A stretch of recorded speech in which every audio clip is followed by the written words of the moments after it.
Fortify the castle gates, at once.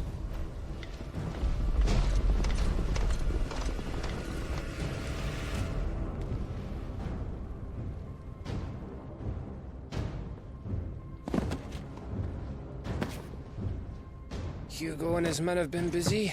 They've already breached the castle's outer wall. The Imperials are holding the ground for now, but it's only a matter of time before the keep falls. Those fuckers really went to town on this place. Almost like they want to wipe it off the map. Just a means to an end.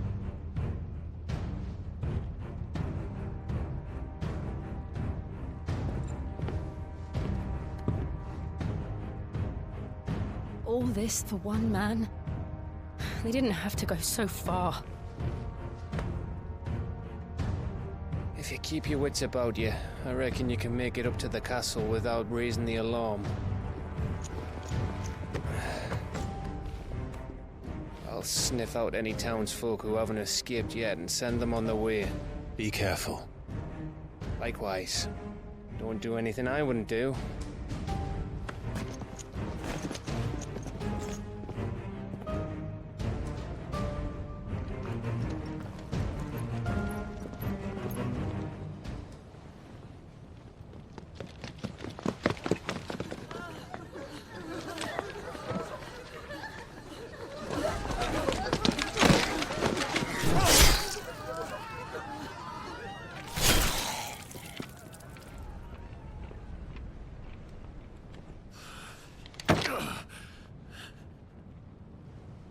I thought I was ready for this, but...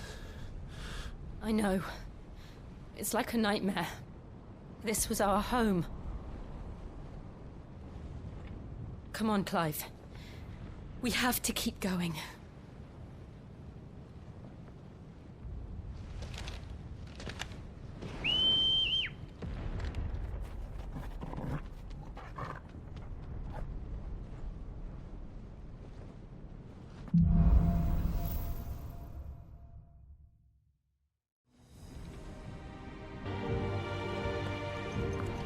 This isn't an invasion. It's a massacre. He'll stop at nothing, Clive. Nothing.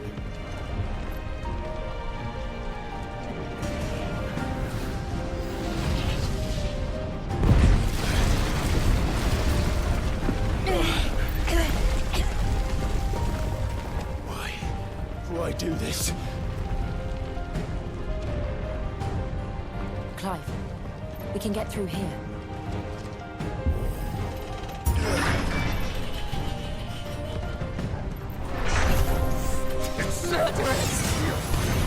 There's only one fitting punishment.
Look what we have here. Gentlemen!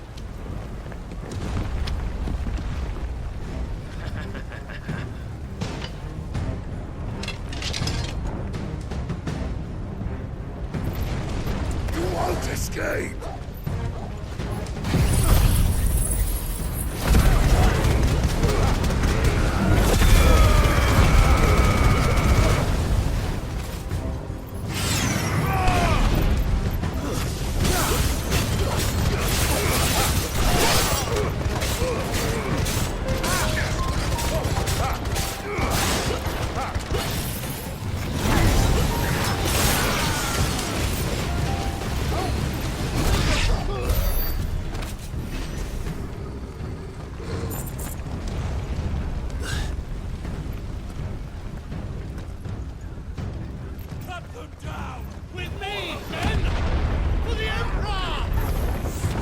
Out of our way!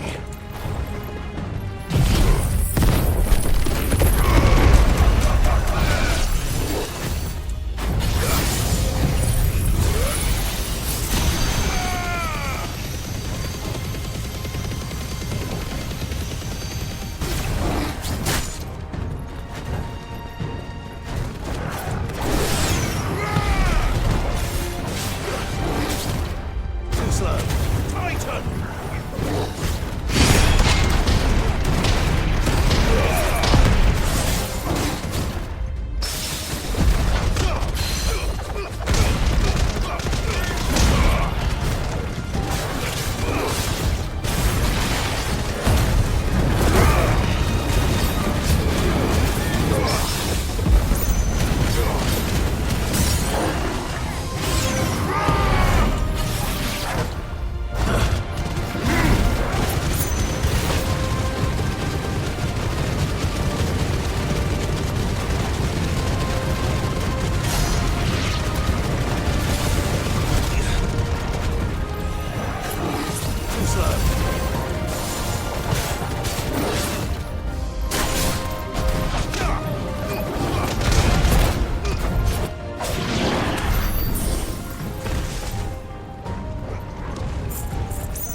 Come on, take him!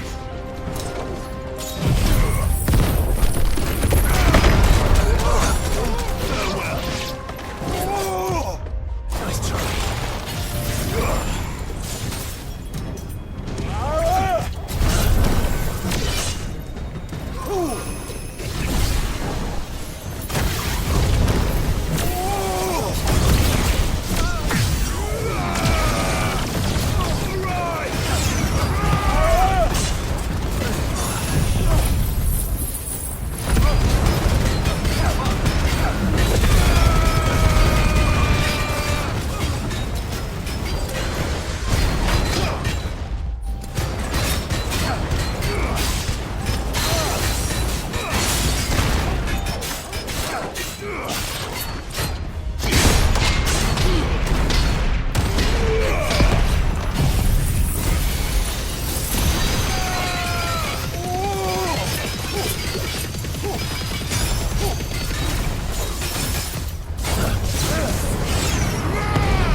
Get out of my city, or die!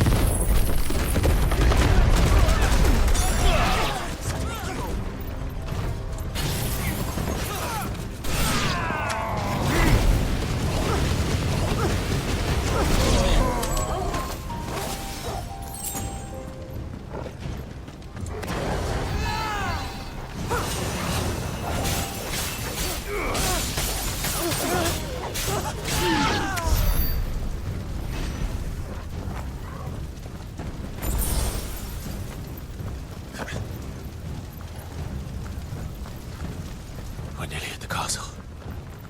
It ends there.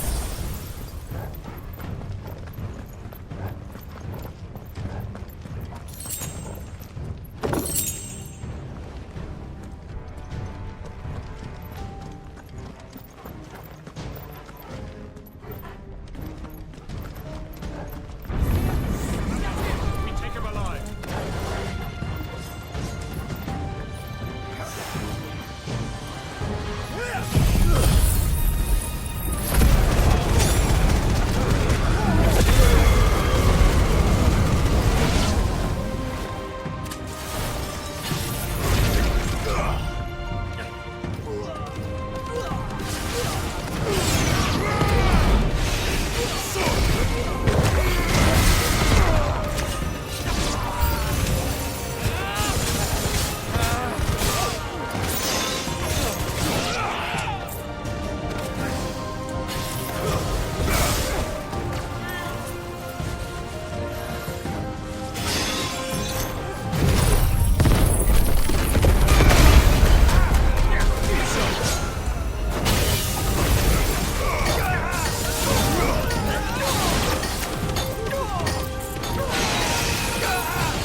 Set her loose!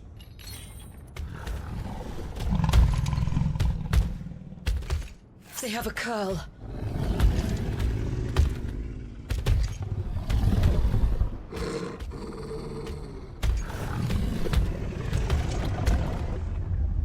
Attack!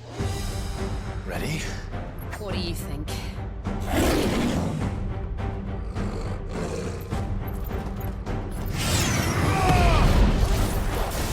Too slow.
It's building up to something. We need to stop it. Whatever it takes.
Jill! We meet at last, Sid. Or should I say, Lord Rosfield? I've been looking for you for a very long time. Let her go, Kupka. I'm so glad you accepted my invitation. I went to some trouble with the decorations. Do you like what I've done with the place? Bastard! Such a pity your predecessor couldn't join us. But I am sure you will prove compelling company.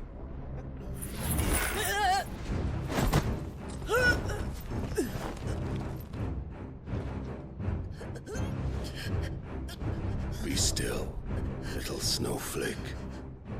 I would not have you melt before your starring moment.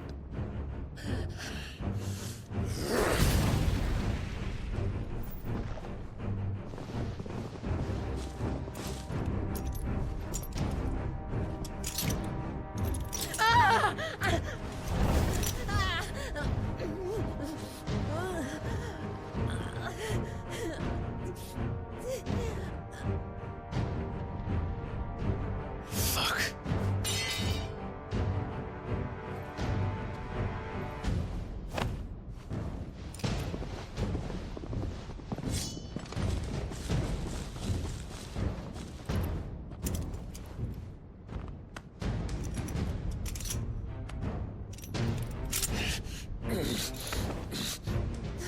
Now, on to the festivities.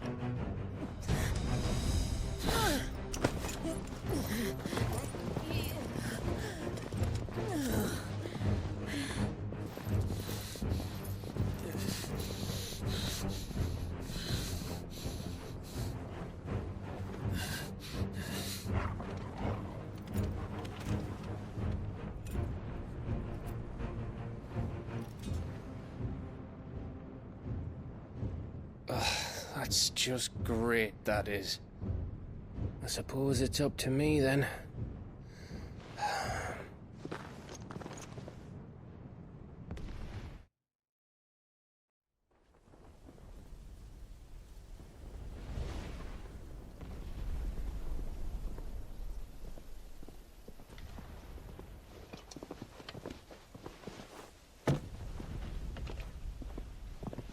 Headsman!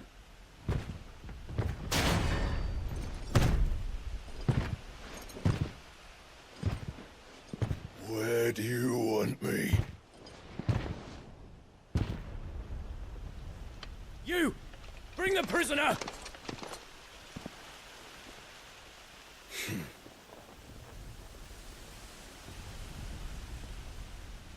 Yes, no more than she deserves for getting into bed with an outlaw.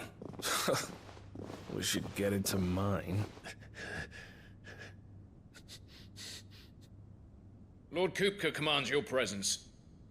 You're to bear witness to the girl's execution. Such a waste.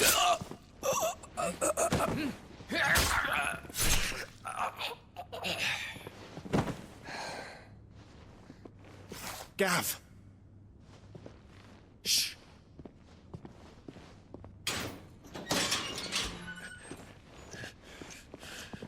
Crystal fetters are a bastard to open, just so you know.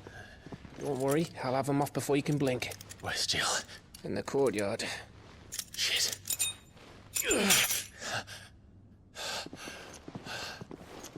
We have to hurry. The Imperials have sounded the retreat and cleared out of the castle. But the place is still swarming with Kupka's men. Leave them to me. I'll make my way up top and circle round the back. Quick as you like, eh?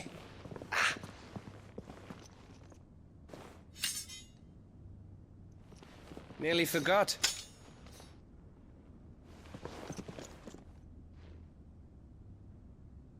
Hold on, Jill. I'm coming.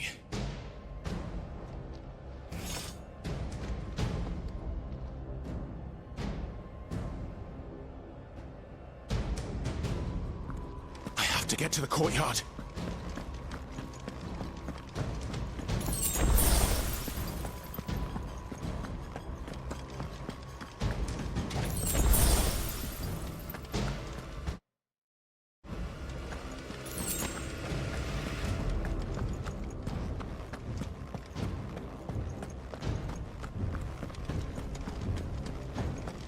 Would you let her die?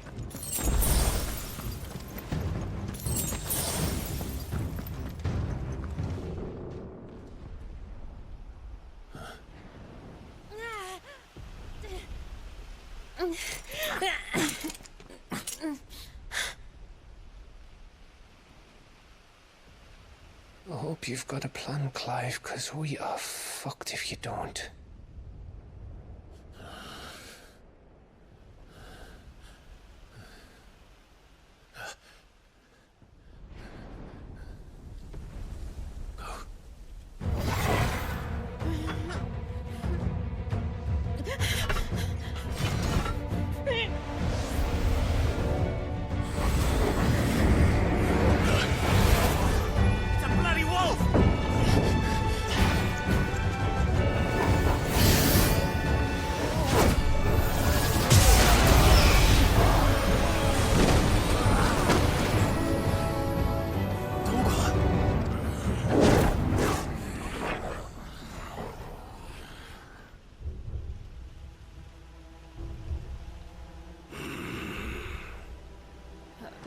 Jill, can you stand?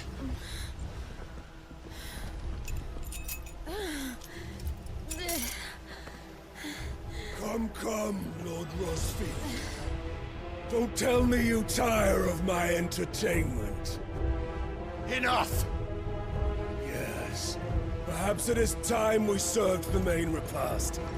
I trust you are hungry!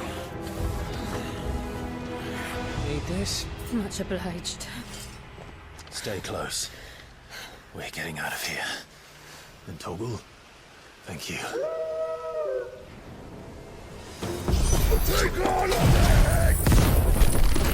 Never explain what the fuck your dog just did. Later, everyone. With me. That includes you, Toggle.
Are you?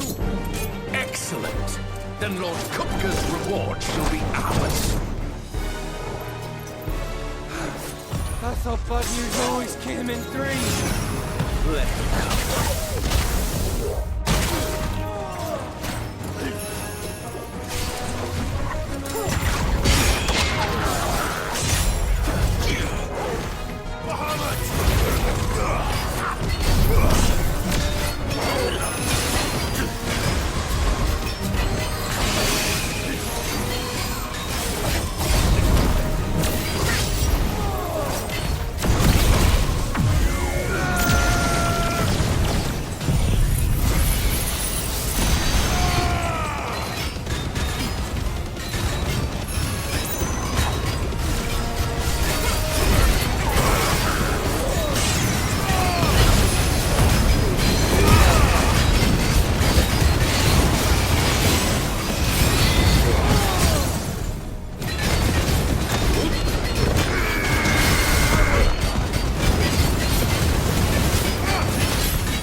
It's over. For now. But I bet that wasn't the last of them. And they won't stop hunting us until Kupka's dead. So you get in there and finish the job, eh? Go on. If they come again, we'll hold them back. All right. But be careful.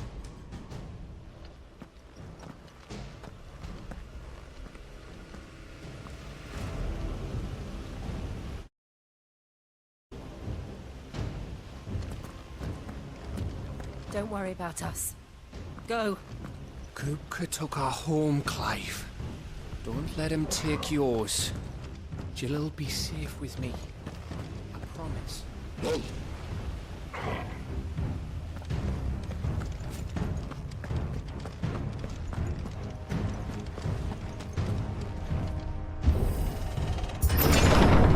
I promise you, Sid. He'll die by my hand.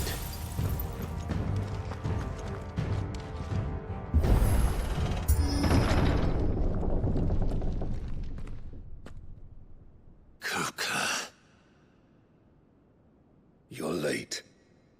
Trouble on the way? Just enjoying your entertainment. How gratifying.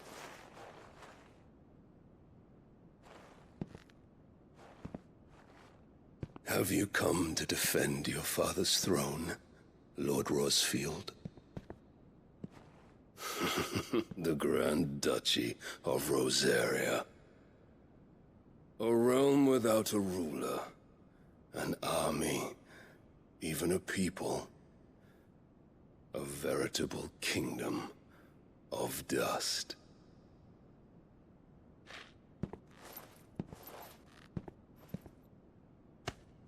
Truly, I see no throne to defend.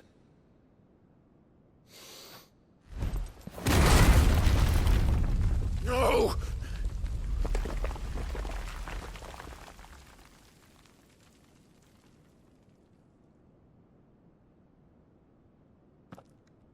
Enough of your games, Kupka. Just tell me what you want. Sid's head in a box. Imagine my disappointment when I learned that he met his end at the hand of another. And my relief to learn that you had taken up his thrice-damned name.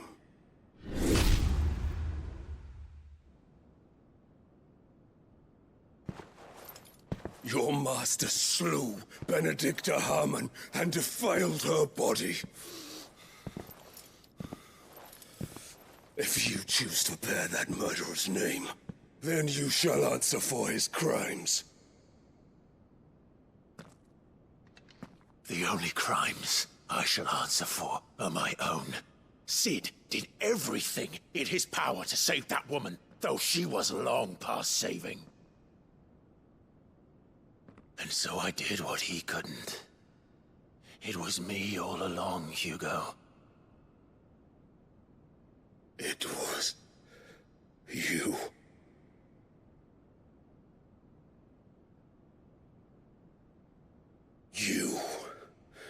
You killed her. I did.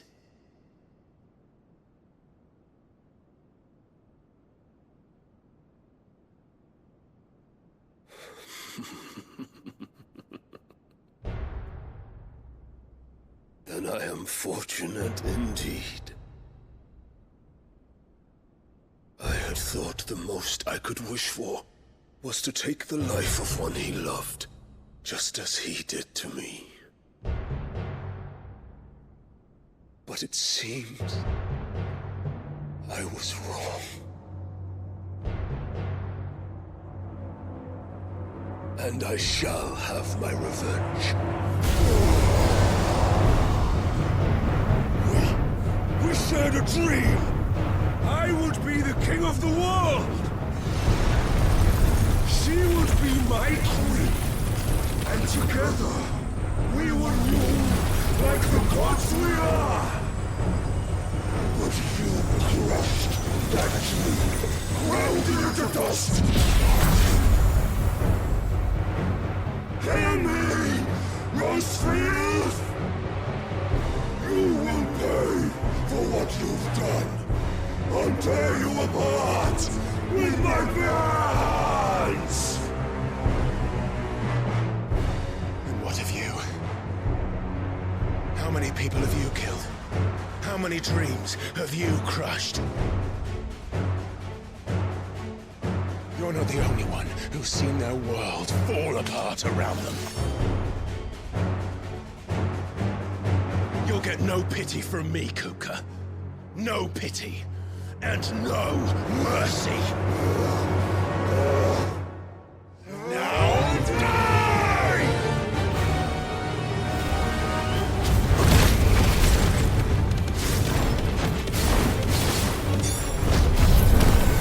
It is time you learned what becomes of those who dare to cross me.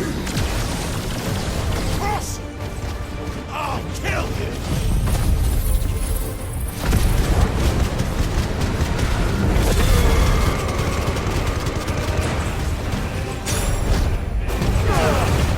Let's try.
My hatred for you is unending, unyielding.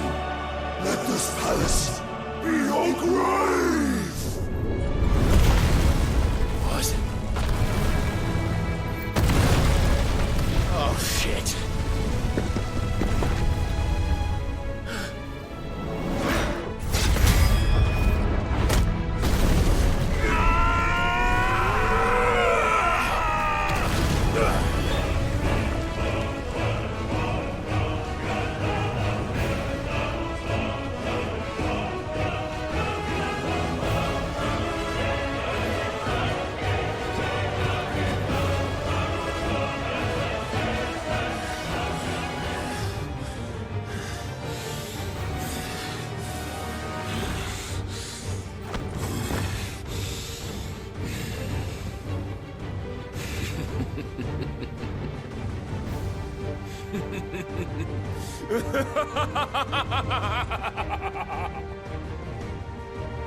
The world has chosen.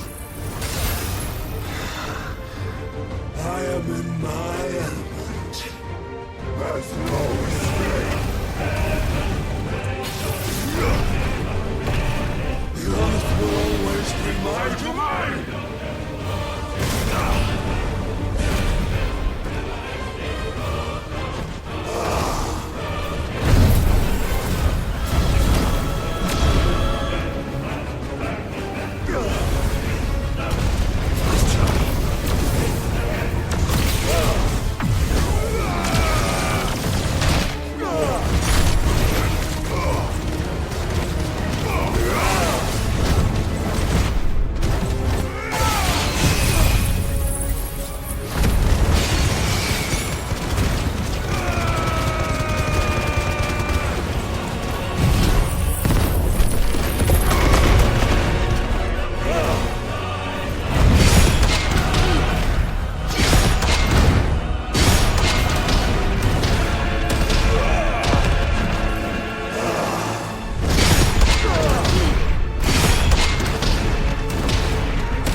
just like your forefathers.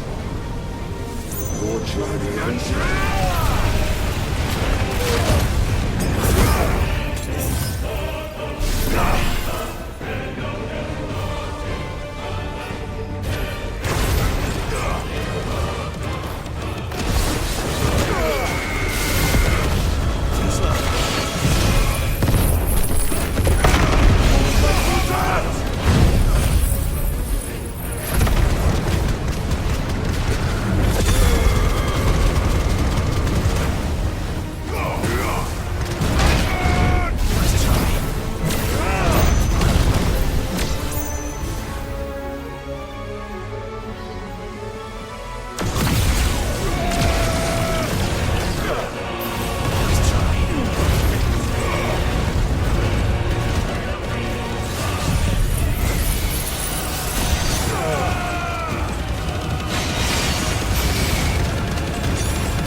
Kill you.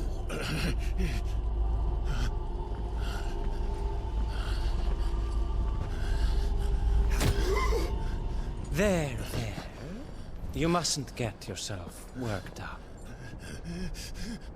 Wait! Another time, Mythos.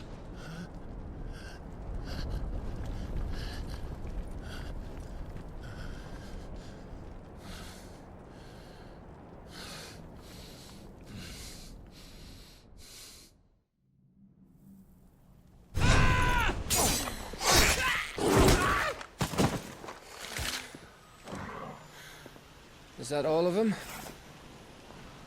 I think so. Well, load of scum. Who the fuck invited them? Not that that's the biggest surprise we've had today. Where did you learn to do that, Toggle? Not telling, eh? Suit yourself. Gav, we have to find Clive. Right, sorry.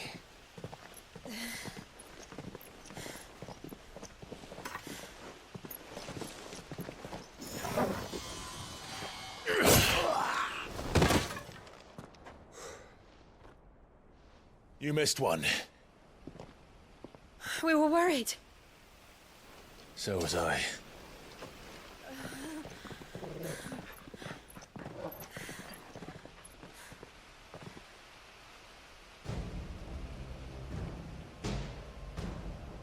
I was so close.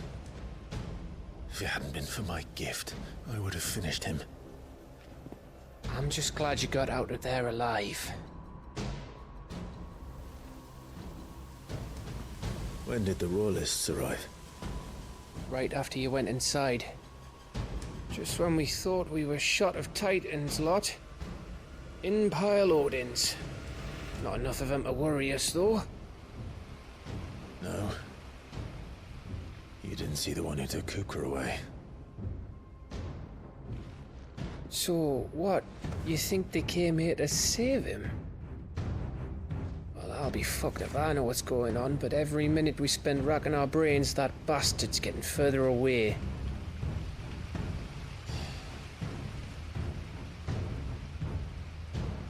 So what do we do?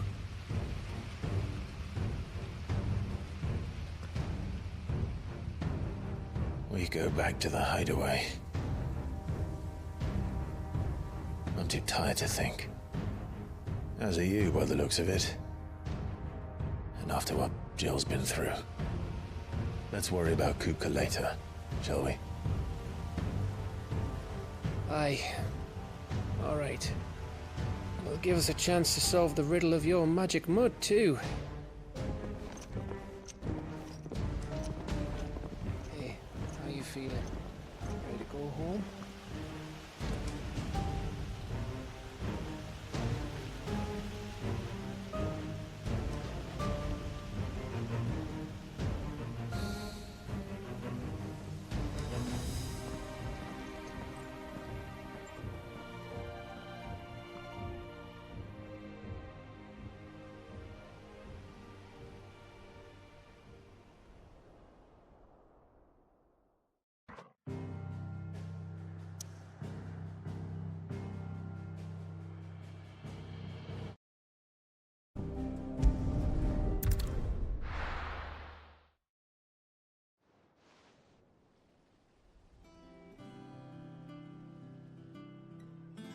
Just look at the state of you.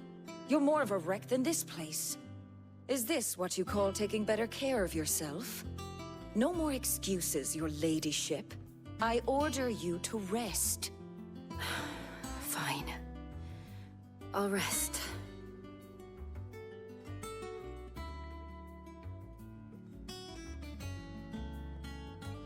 Don't worry, Gav. She's in good hands. But we should have never let her fall into Hugo's. Back when he had some like. The question is, where is he now? And what the hell were those royalists doing there? I was wondering about that all the way home. Otto may have heard something. I'll talk to him. And I'll talk to Tomes. The lawsman. About what? About your faithful hound for a start. If any four-legged friend's ever done that before, I'm betting Tomes will have read about it. But what I want to know is, what happens afterwards? It's all well and good Torgal saving our arses, but if it costs him what it cost Jill... Right. Let me know if you learn anything. Will do. And you do the same, eh?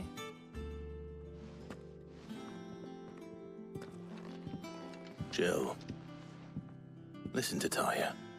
I will. Thank you.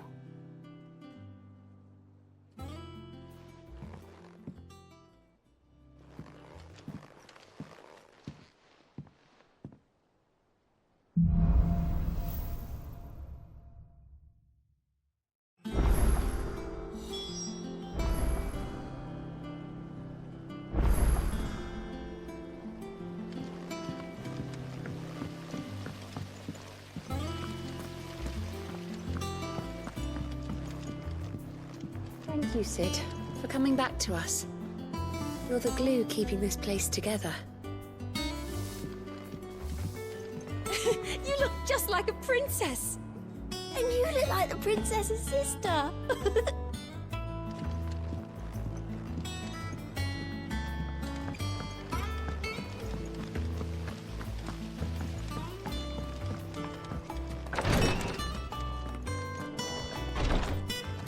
Visiting hours are over, your lordship.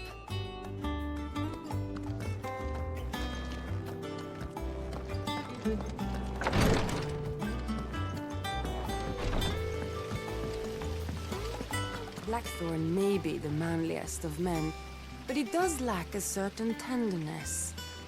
Goots, meanwhile, is as burly as a behemoth, but as innocent as a babe in arms.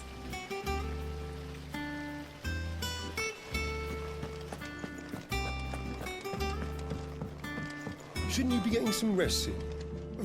From what I heard, you earned it.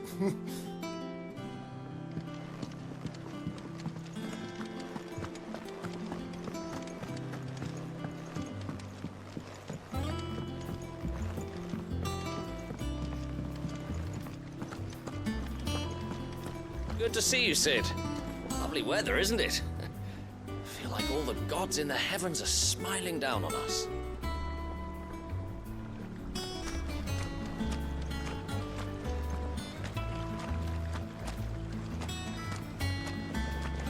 All right, Sid. We were starting to worry about you.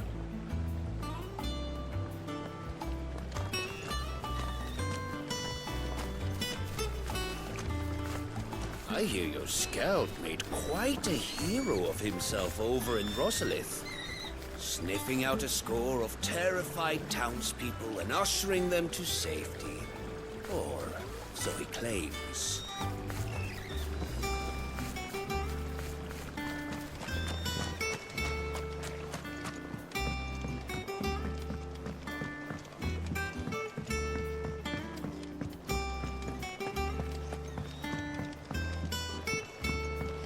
Sid's gonna chop off Kupka's head this time.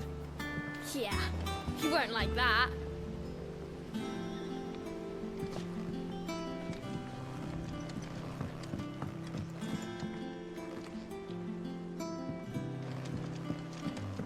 You were born in Rosalith, weren't you? Must be hard, hearing what became of the place.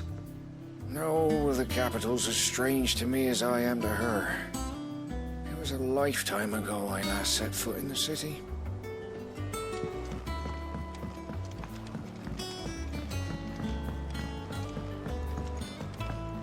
How's it coming along? Nearly there. Just need to get these last boards nailed on.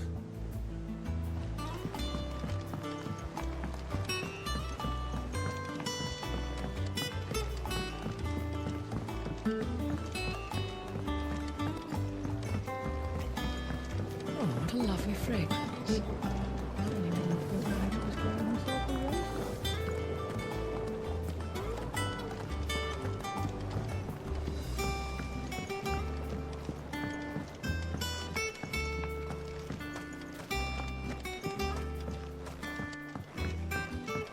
Thank you for your help, Sid.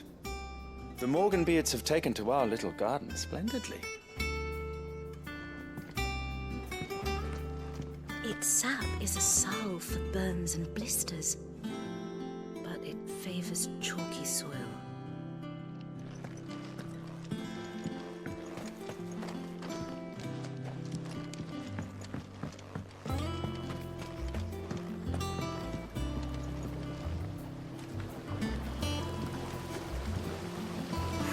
spirit, Kenneth.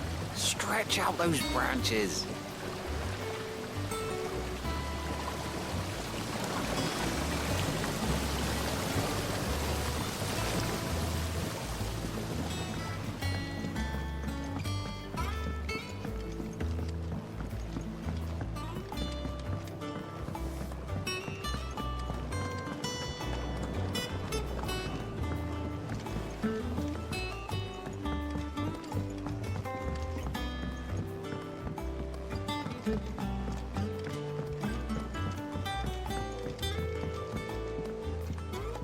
Are you lost, Mr. Seagull? Or should I call you Mr. Lake Gull?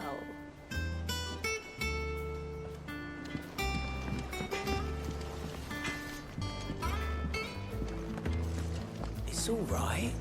Sid has nothing to fear from Kupka. He'll deal with him. I hope you're right.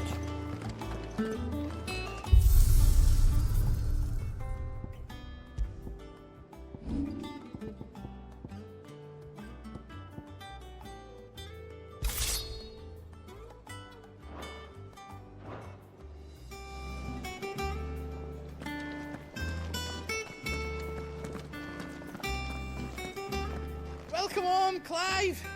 I was worried I'd never see you again.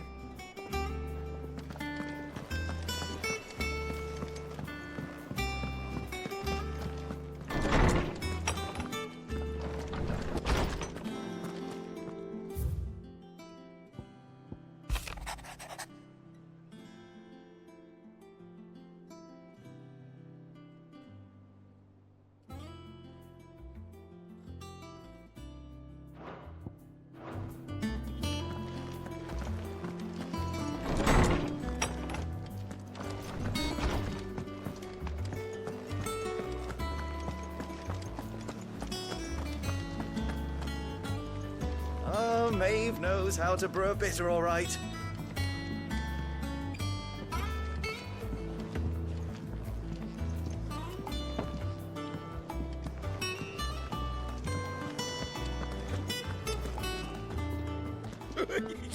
Ivan's newest dish is a masterpiece. Once you get over the urge to gag, that is.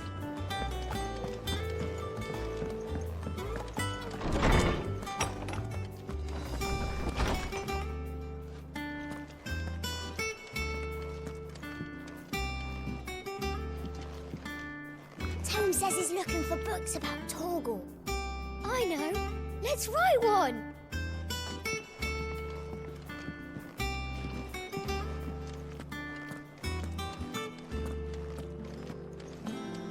Torms is gonna look into what happened to Torgal for us. You make sure he's not hurting himself doing...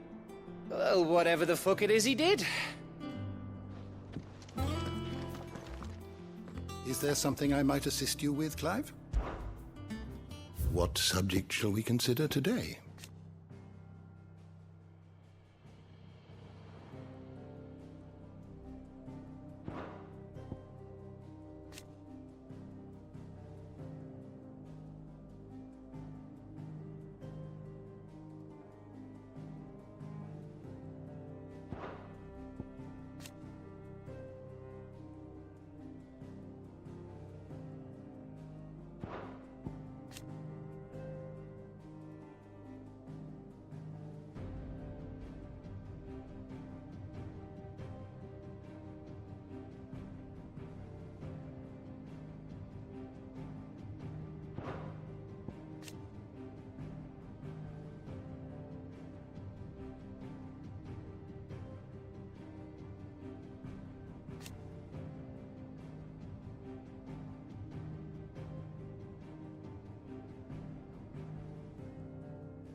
always welcome, Clive.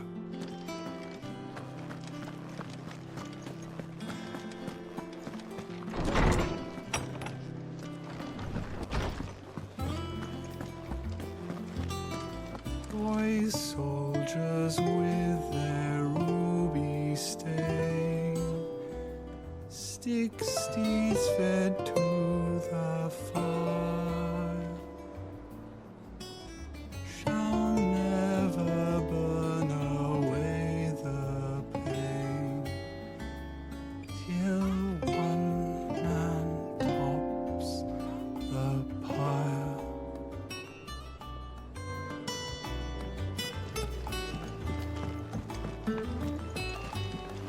Jill looked white as a sheet when they brought her back.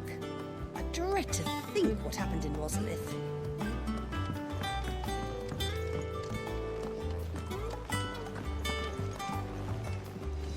I didn't think Jill could look any worse for wear than when she came back from Arnhem.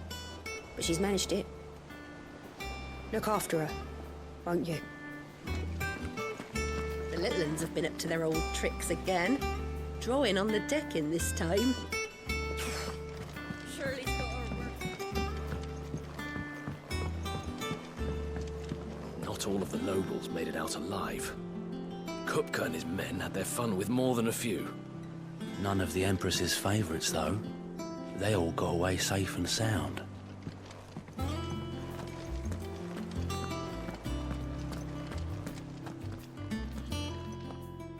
Otto, is now a good time? It's not a bad one. How's Jill doing? She's been better. Ty is making sure she gets the rest she needs. Good. Any word on Kupka's movements? Vivian's doing what she can to try and track him, but she's feeding on scraps.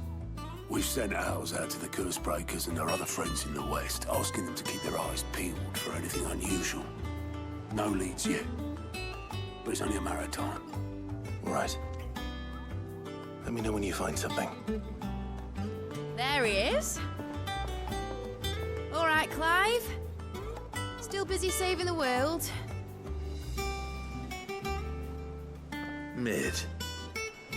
When did you get back? Just now. What about your studies? Adjourned. Since Hugo Kupka invaded Rosaria. All the canvas in uproar about it. He's gone mad. He's turned rogue. It'll be us next. You try concentrating with all of that. All right. You win. How long will you be staying this time? Dunno. A while, most likely. Any road, while I'm here, I was hoping you could do us a favour. Mid. You can't just expect me to... Please, oblige her.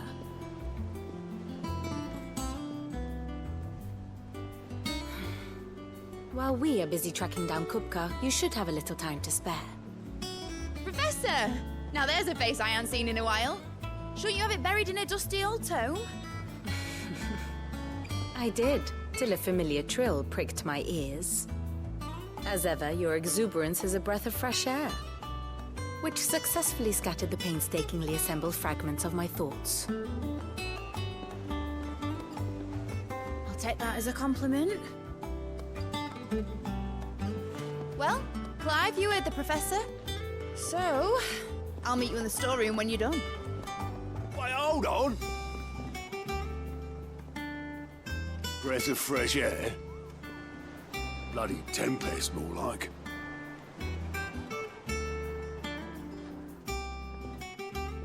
Oi, Otto, you got my gill? Huh? What are you on about? My fee for bringing Mid across. She said you were paying. That little... The storeroom, was it? I wonder what Mid's plotting. Up. When I get my hands on her.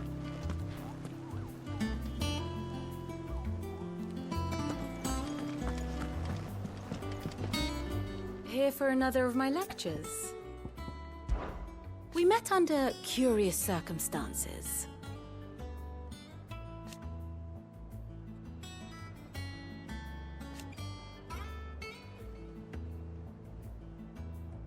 Naturally,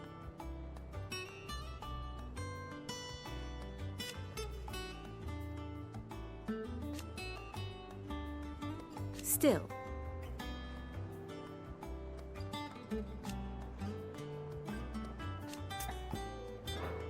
Going so soon?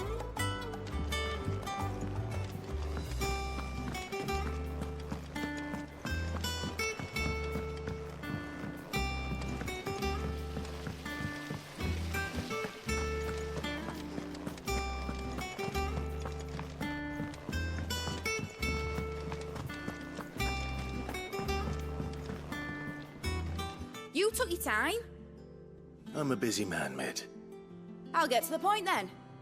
I want to turn the room down there into a workshop like the one I had at Dad's place. Mid, you've only just come back. And I've been thinking about it for a while. Dad said I had a knack for engineering. Told me everything he knew about it, then sent me off to Canva to learn everything he didn't. That was his dream for me. That one day I'd put my studies to use for the good of the cause. But I'm helping no one stuck at school. I've studied enough. It's time I put my knack to work. I know that I can help the people here, and I want to do it. Well, well, well. If Sid could see you now. All right. I'll tell Otto you'll be staying. I knew you'd say yes. Which is why I wrote up a list of jobs for you. For me? Who else? What do you want me to do? First things first, I need equipment and materials to start making my own. There's the designs for the stuff I need, and the stuff it needs smithing from. The other materials I can work myself. Just need a generous benefactor to lay them on for me. Apart from the wood, I'll need a carpenter for that, but I can just borrow yours. Is that everything? For now. I'll let you know if I need out else.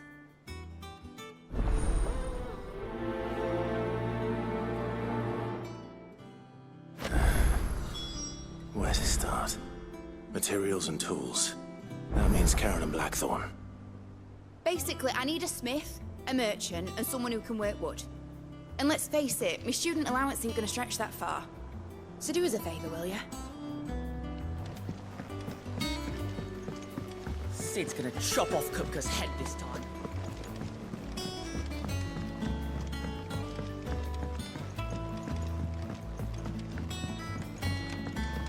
How's it coming along?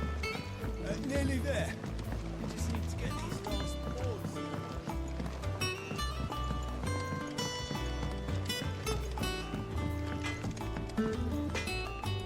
Blackthorn, you busy? What does it look like? I have a commission for you. From Mid. She requires certain tools.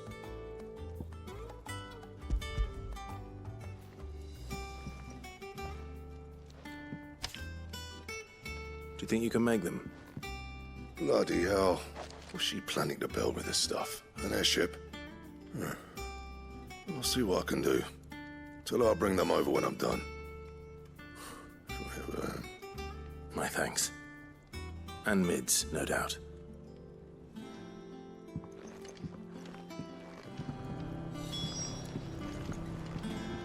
Back, are ya? Summer storm, that one.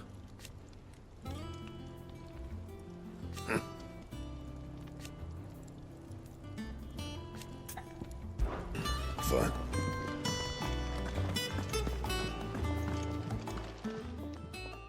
Was wondering where you'd got to.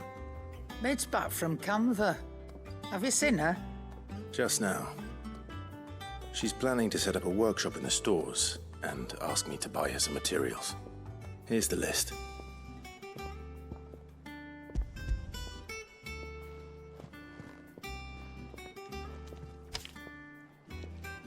Think you can find everything on there? This lot. Wouldn't be much of a trader if I couldn't. Excellent. As for payment... It's paid. 100 times over by what that girl's done for us. If it weren't for her filters, we'd have naught to drink but blight water, and that would have drained the life out of us long ago. Indeed it would. I'll send the stuff on to Mid when it comes in. Thank you, Karen. That just leaves the carpenter. Let's see if Bardolph's available. What don't just stand there gawping. Quite the opposite. Like father, like daughter.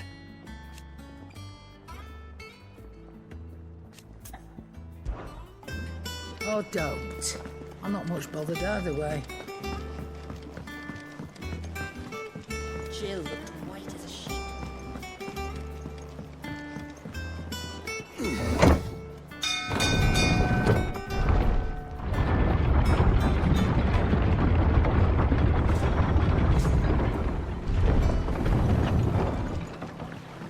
Do with a good oil in this, could?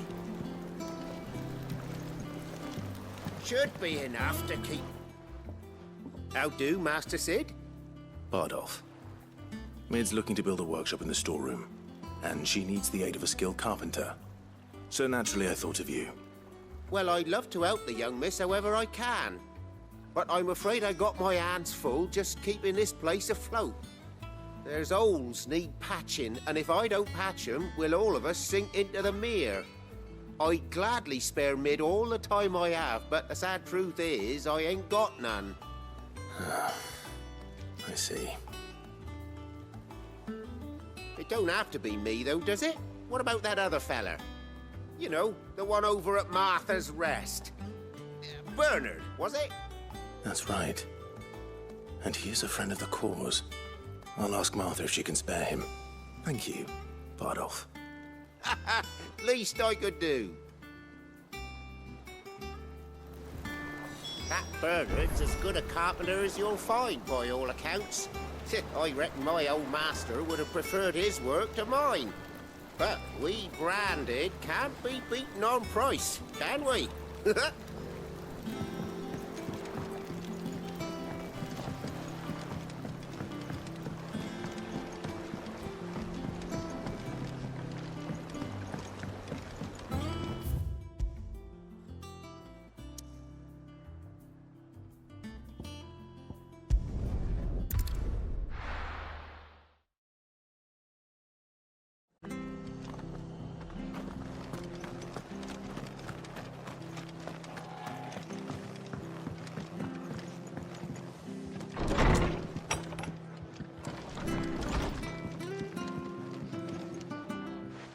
Clive, what brings you to the Rest? Our home finds itself in need of an extra carpenter. I wondered if I might be able to borrow Bernard for a short while. I don't mind if he don't. We're all friends here, aren't we? Thank you, Martha. Do you know where I might find him? He went up to Cressida on business. No idea what, mind. Place is a ruin. Far as I know, he's still there. I'll look for him there, then. Don't ask me what Bernard's doing in Cressida. He'll have his reasons, though, I'm sure.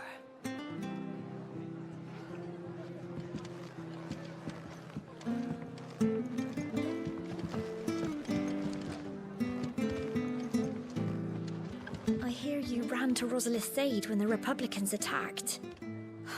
I'd have been running in the opposite direction, as fast as my poor legs would carry me.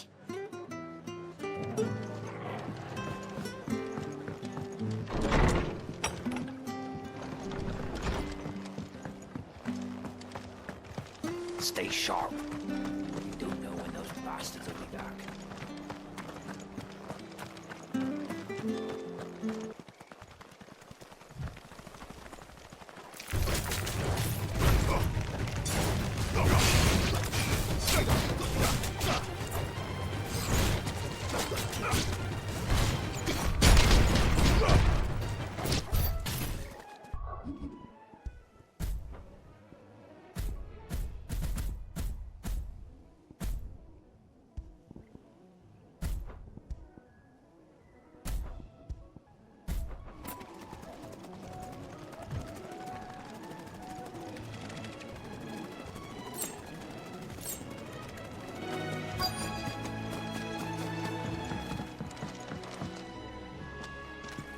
Hi. I've ain't the lad who saved my life. What brings you to a place like this? You do, Bernard. Martha said I might find you here. I have a proposition for you. Oh, do you now?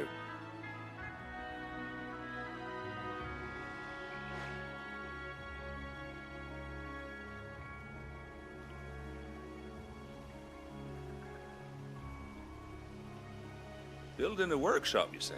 Well, that beats tacking boards to bridges, sure enough.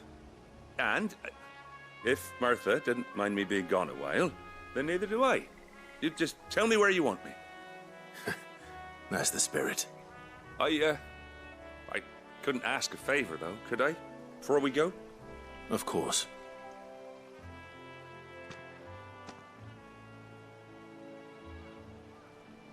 Well, that there is Cressida, where I grew up. Ain't much left of it now, though. Except my parents' graves. But I came up here hoping to visit. I even patched up the bridge to get across. Only to find the place crawling with fiends. But you're a dab hand when it comes to dealing with beasts and bogles, ain't you? Any chance you could, It's the least I can do. Well, thank you kindly. And take care.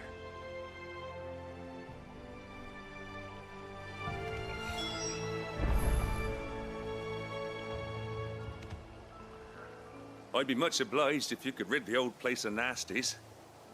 And so would my ma and pa, I'm sure.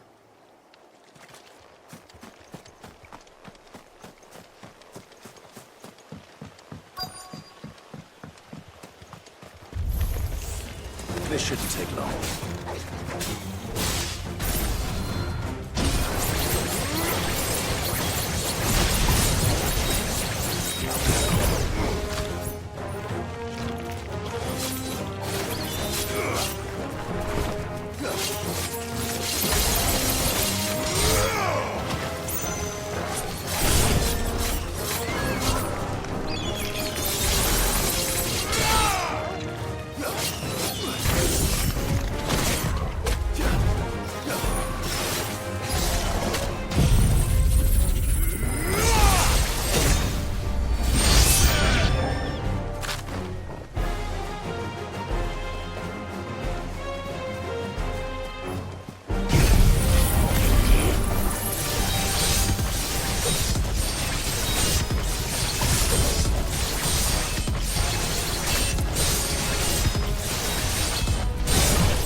That should do it. You made short work of that lot. Thank you, son. Now my folks can rest in peace once more. How long is it since the village was abandoned? Oh, people started packing their things after the duchy fell. Between the Blight and the Imperials, you just couldn't make ends meet. Must be nigh on a decade since the last wagon left. Though it may as well have been a century, looking at the place. This isn't the Cressida I remember. I'm sorry.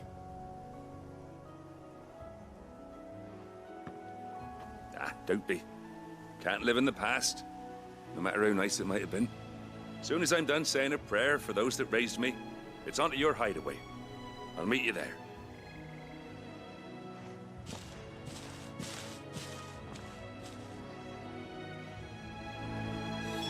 That should take care of Mid's little list.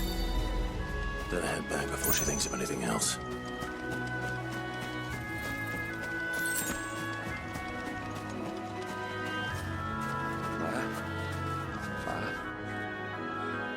I'm sorry I ain't been back to see you in so long, but I got some news for you. I'm to be wed.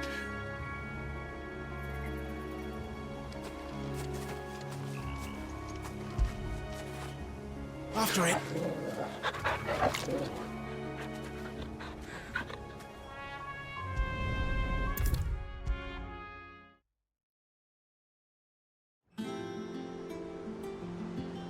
All right, Clive?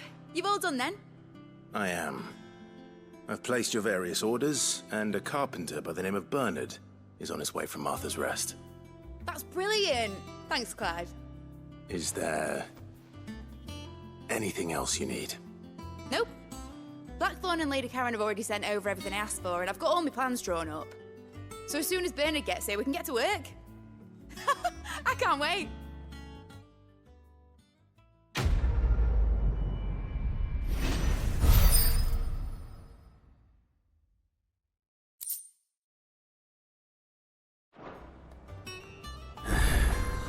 That's my good deed for the day done. Let's see how Jill's faring. Did Bernard say how long he was going to be? I mean, it's fine, but I hope he comes soon. They brought her back. Do you have a moment, Sid? A team of curse breakers has gone missing near Northreach. Which team?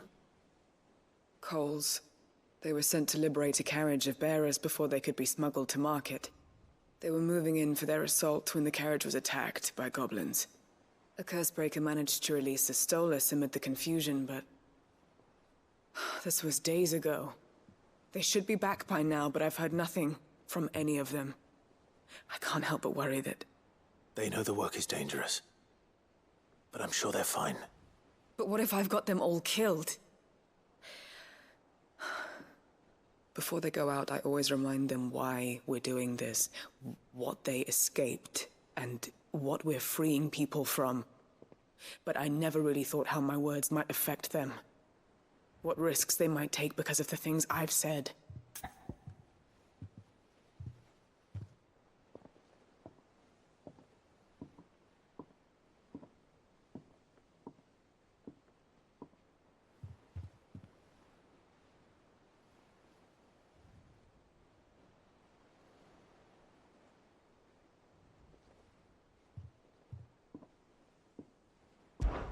I'll go and find them. We'll both rest easier knowing they're safe. Thank you, Sid. And I'm sorry to trouble you with this. The plan was to intercept the slaver somewhere in the Dragon's Eyrie. I can't tell you much more than that, I'm afraid. That should be enough to go on. If they were there, Torgal will track them down.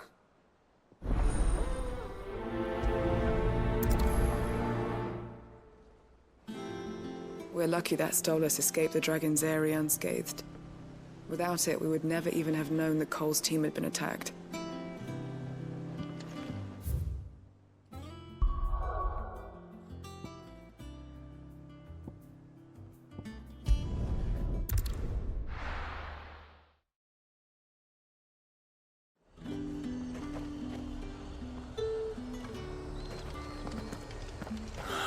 Slavers don't even bother with Northreach now they're all the hype on the fled south. Ready, go?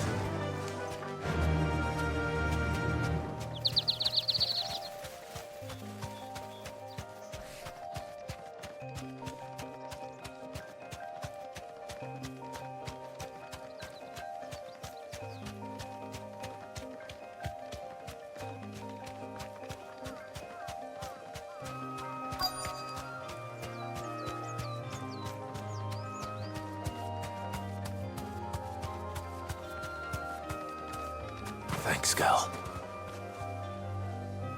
Cole, I'm glad you're in one piece. Just about.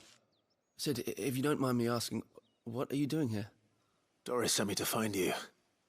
She hasn't heard anything since the attack. She's been worried about you.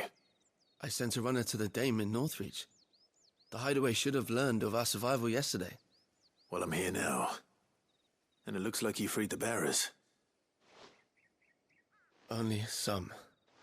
The rest locked themselves in the slavers' carriage rather than fleeing when they had the chance. I want to help them, Sid. But we're barely in any state to protect those few we did save. You made the right decision. Now where's the carriage? The goblins may still be out there. You have duties to attend to here. See to the injured. I'll handle the rest. All right. Just follow the path to the south. You'll come across the carriage soon enough. And please, hurry. If the beastmen get to those bearers, the poor souls will be eaten alive. I won't let that happen. Thank you. And Sid, it's good to see you. Don't thank me just yet. When the goblins drove off the slavers' guard, I thought they might be doing us a favor. Damn fool. Get me back.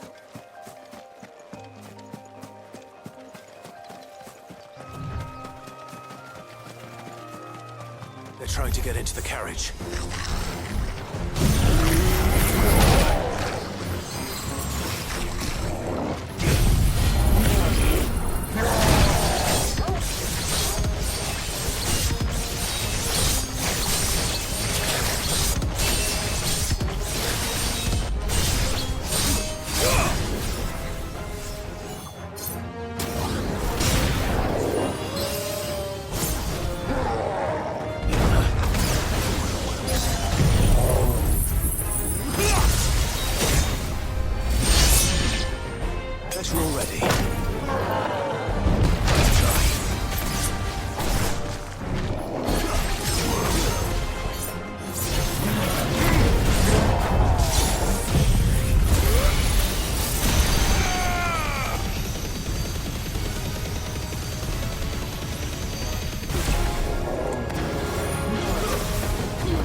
Who are you? A friend. Are there any more survivors? Why didn't you flee with the others? If the goblins had made it through that door, you wouldn't have stood a chance. Why should we run? One miserable death's no worse than another. Perhaps. But we're here to give you another choice. Freedom, safety, the life you've been denied. Come with us. Let us protect you. Sid, I couldn't just let you... You weren't too late then. Thank the gods. This man risked his life to save yours. To give you a second chance. Fine. Do with us what you will. What we'll do with you is take you to safety. After that, it's up to you. Your lives are your own now. You can leave the rest to us, Sid. We'll get everyone back to the hideaway. Thank you. I'll let Doris know we're expecting new arrivals.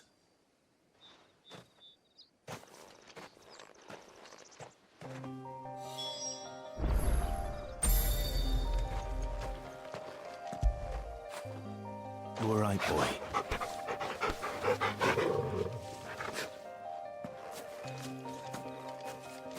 My team needs proper medical attention, but we'll get our new companion settled first. Why risk your lives to free the likes of us? What could you possibly gain?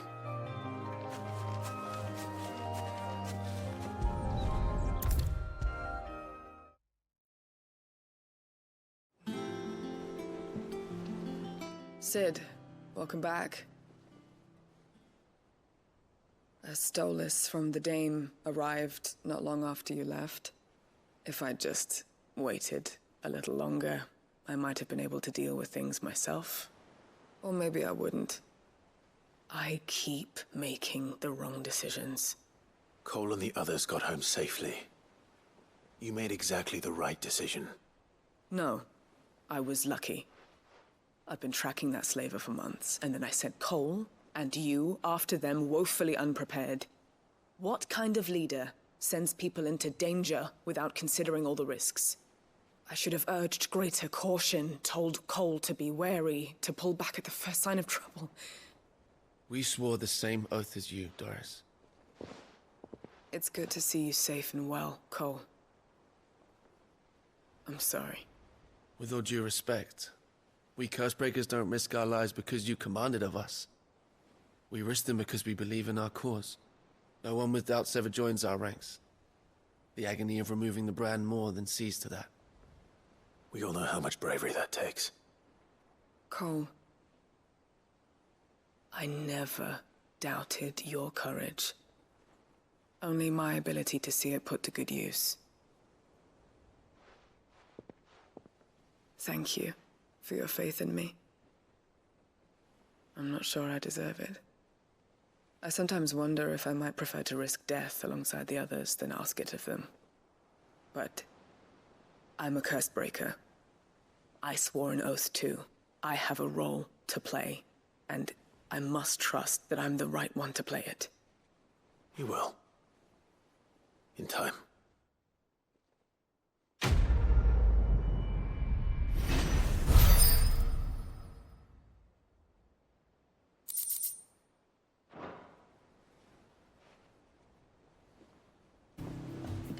I didn't mean to doubt my comrades, but I couldn't leave them out there either. I need to trust them more, I see that. But that doesn't mean I need to care about them any less.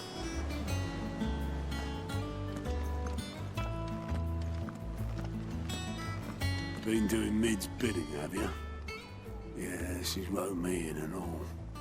Might be promised to sweep the old blooming cellar for her.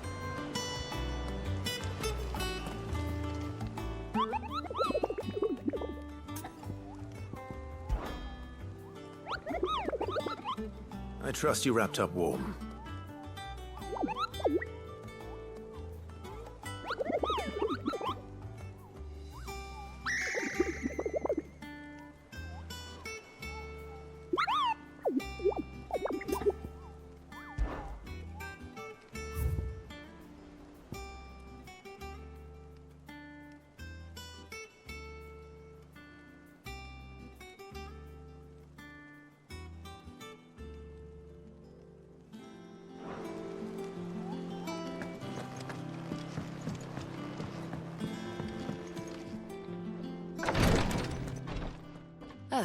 Clive.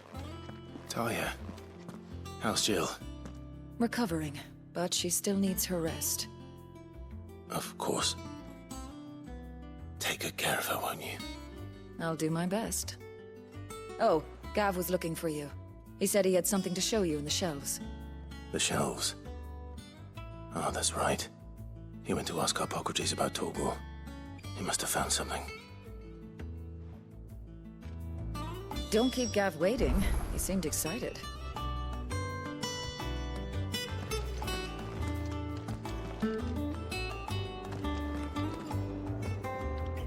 You have the look of a man with the twins upon his shoulders, Rodrigue. Talia has tasked me with removing a Cursebreaker's brand. But it's my first time, and I don't think I can do it. I'm afraid of what happens if I fail. You survived, I know, but there as many die as recover. Is it really worth the risk? You don't need me to answer that. You know full well what we're fighting for. I hope as much as you that one day bearers can walk among others as equals. But until that day, a brand is a burden, and we must lift that burden in order to go undetected. The operation may be dangerous, but it's also essential, and we undergo it willingly. I know. I still wish there was some other way. But griping about my lot helps no one, I suppose. Don't worry. I'll do what must be done. I know you will. Unfortunately, the first thing that needs doing is the preparation of a draft to dull the pain. Something I can't do with the infirmary's ammonia supply so low. What few leaves we have would barely be enough for removing a splinter, let alone a brand.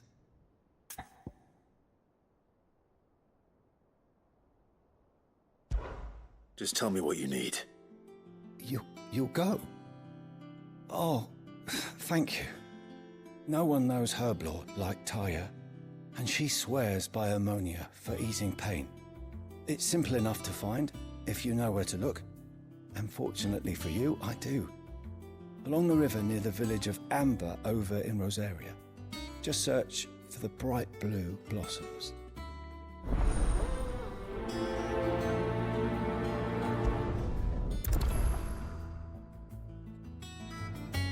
If we could get ammonia to grow here in the hideaway, we wouldn't have to risk our lives to gather it.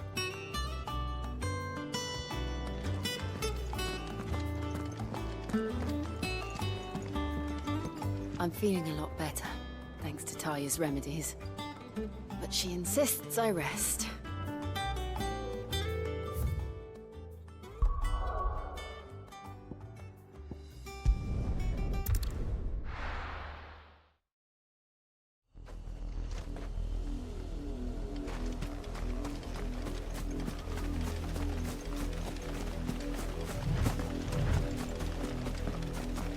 The river was easy enough to find. Now for those herbs.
This is the only plant around here with blue flowers.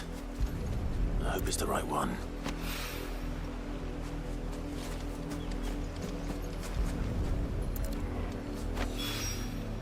Should be enough to keep the infirmary stocked for a while. Hopefully this will put Rodriguez's mind at ease.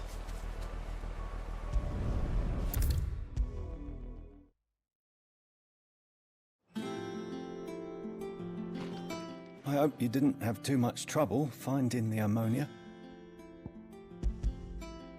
Only the usual. Oh, yes. This is it. And more than I was expecting. I dare say the patient won't feel a thing. That is, unless I... You'll do fine. Taya trusts you. Which means I trust you. The hideaway would be lost without skilled physicers like yourself. Thank you for the kind words. Truly. But... I'm sorry. I'm still terrified. The brand is more than just ink on flesh. It's a death sentence. Milk of the wyvern tail lurking just below the surface of the skin. One ill-conceived incision, a single slip, and the poison fouls the patient's blood. Failure means death, and even success means tremendous pain. Days of agony as the wound heals. I became a physiker to help people, not to kill them. I don't want to kill anyone. Cursebreakers lead hard lives. And the operation is only the beginning. They toil in the shadows, risking life and limb, knowing their efforts will win them neither glory nor acclaim. And yet we have no shortage of volunteers. The day I decided that I would take Sid's name was the same day Taya took my brand. I remember. It wasn't long after we came here. What little medicine Taya managed to salvage from the wreckage of the old place had been used up treating the wounded. She begged that your operation be delayed until a new supply of antalgics was found. Procedure was even more dangerous back then. Only a few souls had undertaken it.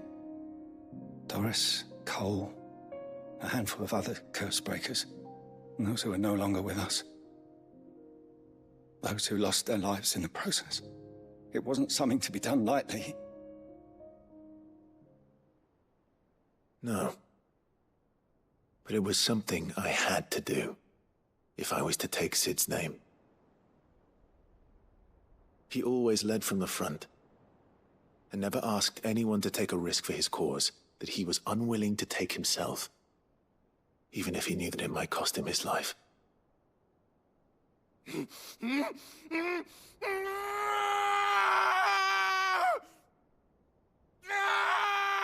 Hold still, Clive! Hold still!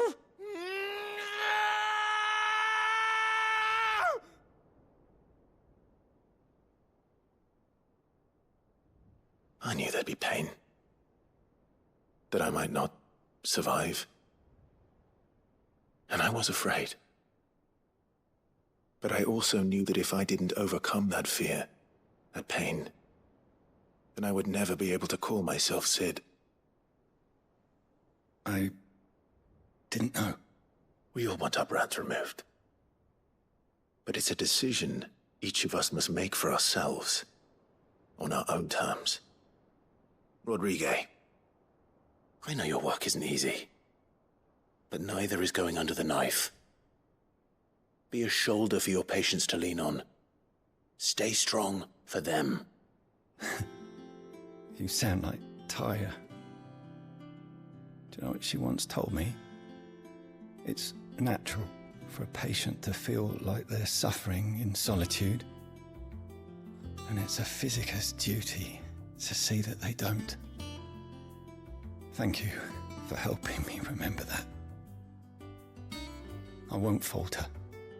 Not again.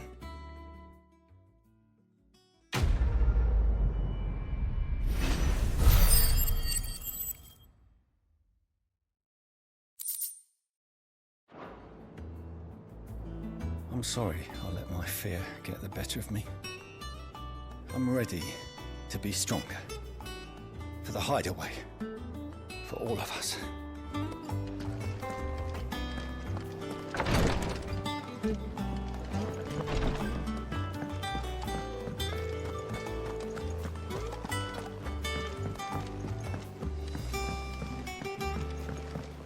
The little uns have been up to their old tricks again. Jill looked white as a sheet when we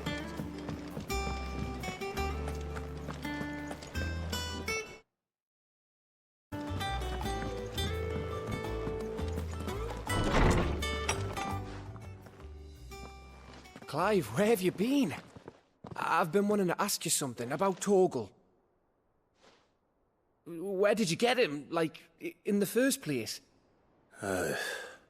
My father brought him back from one of his expeditions into the Northern Territories. They were crossing a snowfield when they heard his cries, and seeing no sign of his pack, they took him in. What do you reckon, Tomes? It certainly adds weight to the theory. Clive, I believe that Torgal may be no mere hound, but a rare frostwolf, an animal native to the far northern reaches of Valisthea. In one of our oldest bestiaries, I found reference to a frostwolf who served as guardian to an ancient queen of the north. Such was his mastery over ether, he could cast magics on command. His name was Fenrir. Fenrir the Frostwolf. Now, the annals do not state it explicitly, but I have reason to believe this queen was a dominant of Shiva, a girl from the Northern Territories and her faithful hound. One awakens as the dominant of Shiva, and the other... You're saying that Jill granted Torgal his powers? What? Just like Fenrir. People called him my hound, but Torgal and Jill were inseparable. He grew up as a faithful companion to the dominant of Shiva, and years later, his powers awakened, just when his master needed him the most. You're right. If it weren't for Torgal blasting those bastards to Kingdom Come, Jill would have been for it. Quite. Though Torgal's power is his own, his latent birthright as a Frostwolf, it had only to be unlocked. Oh, get you, Torgal! You're an even finer hound than we thought. And regarding your original concern, you need not fear for Torgal's health. Why, the beast has the appetite of a behemoth. Just this very morn, I found him with his nose buried in my nuts. There you are! I've been looking everywhere for you. Bernard's here. I need you to introduce us so we can get to work. I shall be a moment.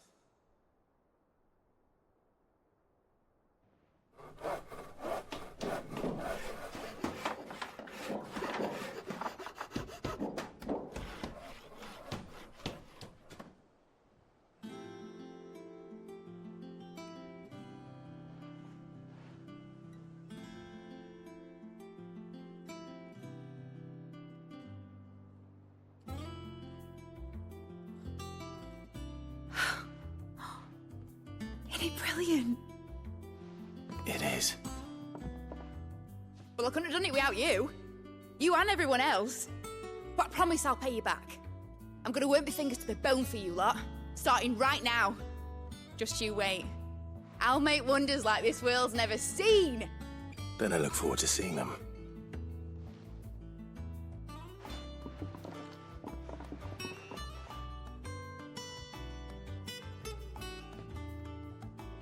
Now that that's settled, I wonder if Vivian's made any progress tracking down Kupka.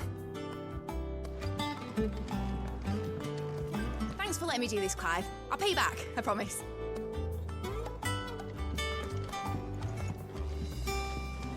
Thanks for before, son. That was a good deed you did me. Only right I do you one in return. Though I did wonder if I'd bit off more than I could chew when Mid showed me her plans for the place. If she hadn't been there to tell me what to do, I wouldn't have known where to start.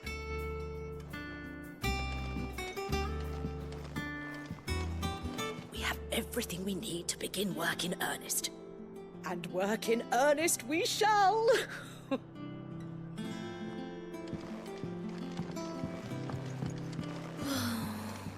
I wish Miss Middledore would let us help her with her dungeoneering. I wonder what she's going to dungeoneer next. Let's go and ask her.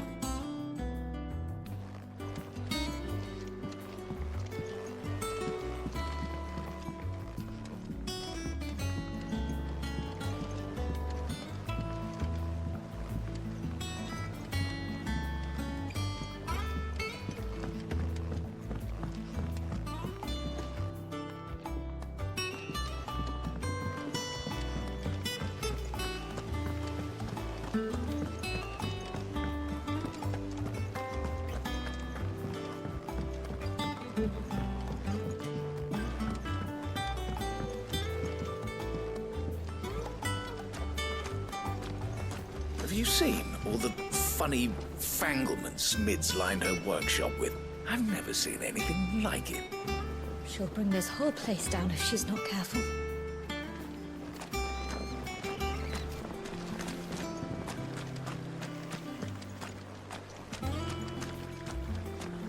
Good to see you, Sid. Lovely weather, isn't it? I feel like all the gods in the heavens are smiling down on us.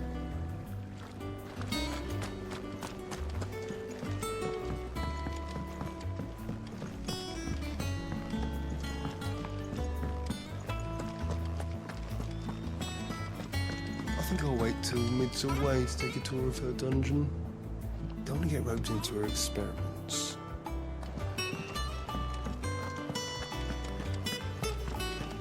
Blackthorn may be the manliest of men, but he does lack a certain tenderness. Goots, meanwhile, is as burly as a behemoth, but as innocent as a babe in arms.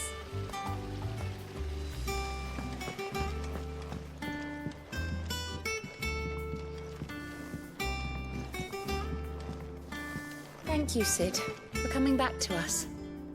You're the glue keeping this place together.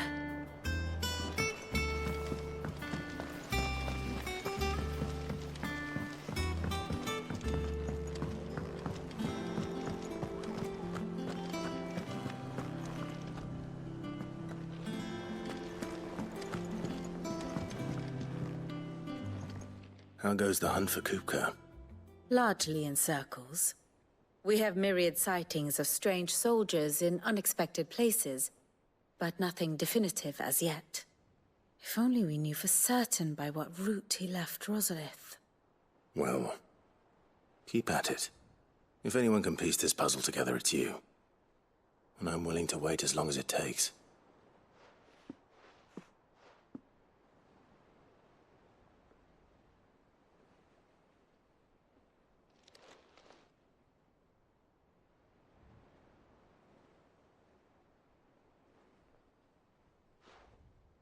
What? Here? Would that be a problem? Do you know, Clive? I believe it a mercy that you didn't inherit your father's throne. Your poor people would surely live in fear of you. You have nothing to worry about on that front. I won't be claiming his crown. That is a relief. Clive, have you got a minute? We, have a guest. A guest?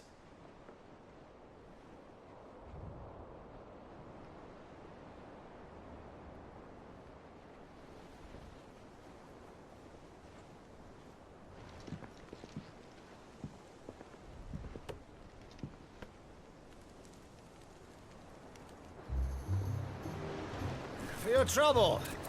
It was a pleasure, in hindsight. Uncle Byron? Clive, my boy! Tap a cask and stoke the ovens for your favourite uncle is here!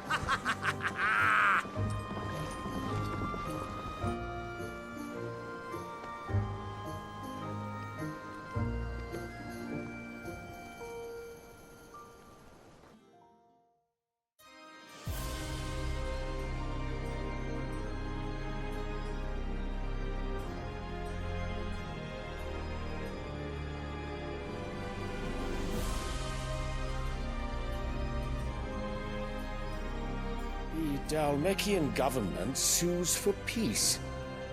How shall we respond? If they're willing to accept their fault in the matter, I see no reason to refuse them. Still, we must insist on substantial reparations. The Twinside stores are not as bottomless as reported. Aye, and we have many more mouths to feed. We shall just have to have the Dhalmex empty their treasuries for us.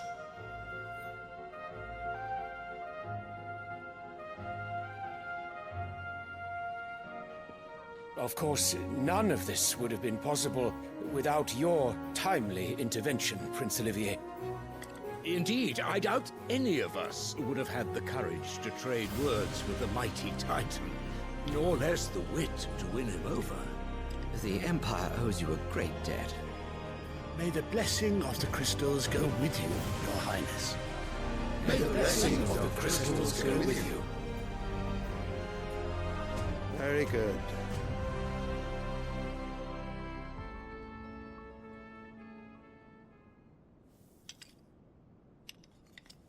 Now, let us come to the question of precisely when the Dhalmex will withdraw their troops. Dion's fire could rid us of them in mere moments.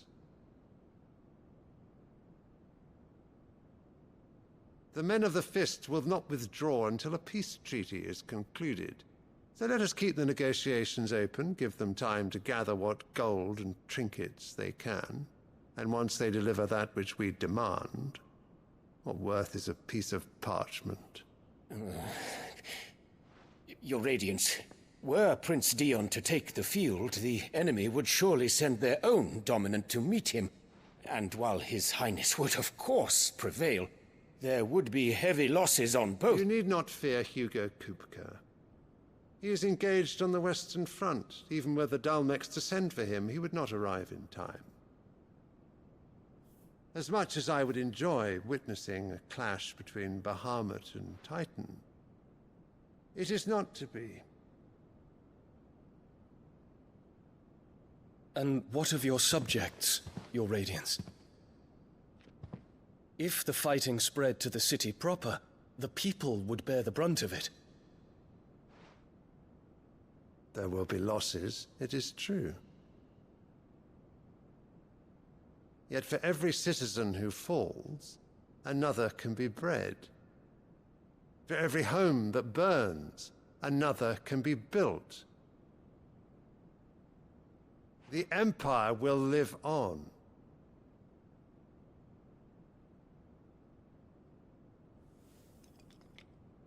Dion? Yes, sire.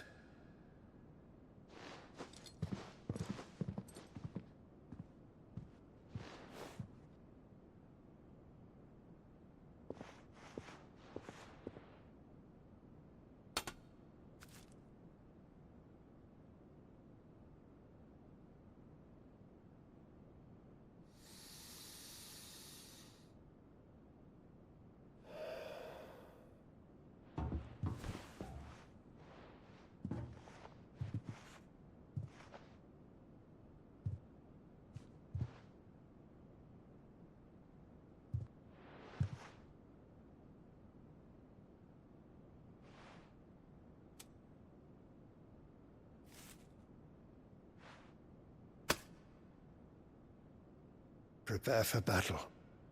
But sire... Do not make me repeat myself. Return to your camp and await my orders.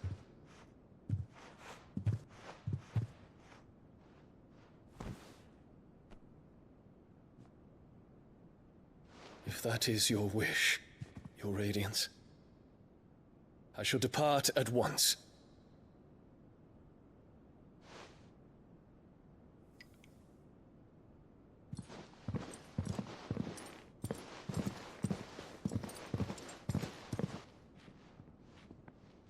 May Gregor forgive you.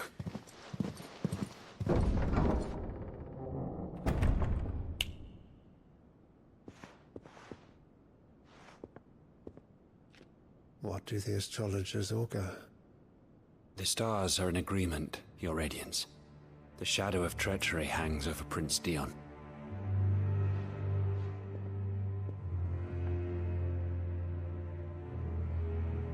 So Annabella's tales were true.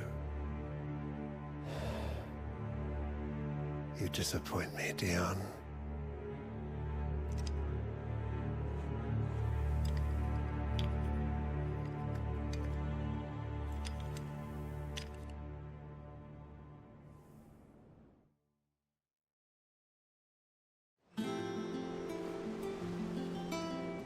What on earth is Uncle Byron doing here? Only one way to find out.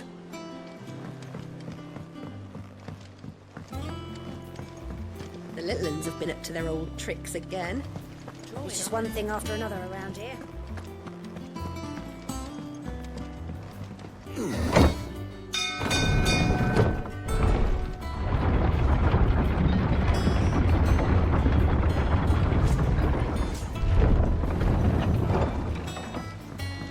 Well, fuck me.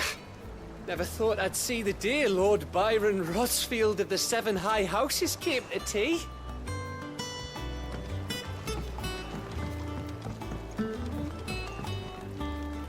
Ah, my dear nephew. How I've missed you. How did you find this place, Uncle? Through the good offices of young Sir Wade. He really is the most helpful fellow. As are you, I hear. The Guardians and those they freed tell the most outlandish tales of your heroics in Rosalith. Which is why I came, to learn the full truth of the matter. Sort the fact from the fiction, so to speak. You were working with the Guardians of the Flame to evacuate the people of Rosalith to Port Isolde. I was, aye. Then I have questions for you. Please, come inside, Uncle. Gladly. You there? There are 2,000 gold talents in those chests. See that they're added to my nephew's coffers, would you? 2,000?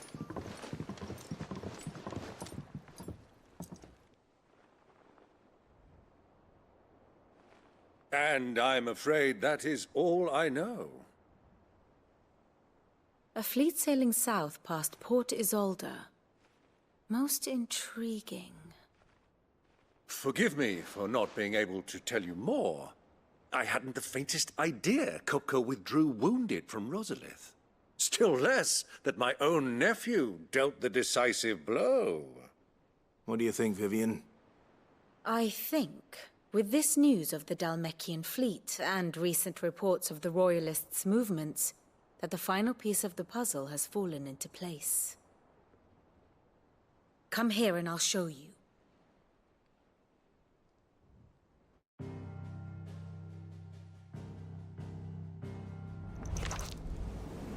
It is known that Kupka's forces entered Rosaria via its unguarded coast.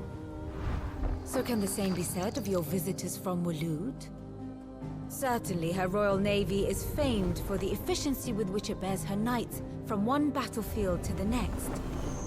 And in the Einherjar, or Black Galleon, she boasts a vessel nigh as swift and every bit as feared as the kingdom's legendary cavalry. A fitting flagship for a land apart, her naval presence being crucial to her ambitions beyond Ash. Yes. It seems safe to assume that the Royalists did indeed enter Rosaria from the sea. So then, had you a vested interest in Titan's survival, whither would you take him? Why, home to Drake's Fang, a place rich enough in ether to conjure the magics needed to mend his hurts. But would that not entail an arduous voyage around the southern cape? Let us say that the Royalists did put ashore with a mind to spirit Kupka away from under your very nose. Could that truly have been their plan for him? To load him aboard one of the ships flying Republican colors sighted off the coast near Port Isolde. To spend weeks at sea, being tossed hither and yon by unforgiving waves, his life hanging in the balance. No. The journey would mean Titan's death, and Kupka's faithful creatures would not allow it. So what then was the plan of our Waloed friends? Reports suggest they made not for the coast, but for the desert. And by cutting through the Velcroy, A party traveling light would have Titan back in his bed days before a galley could lurch into port. To wit, it was the Royalists, not the Republicans, who effected Hugo Kupka's safe retreat. I would stake your life on it.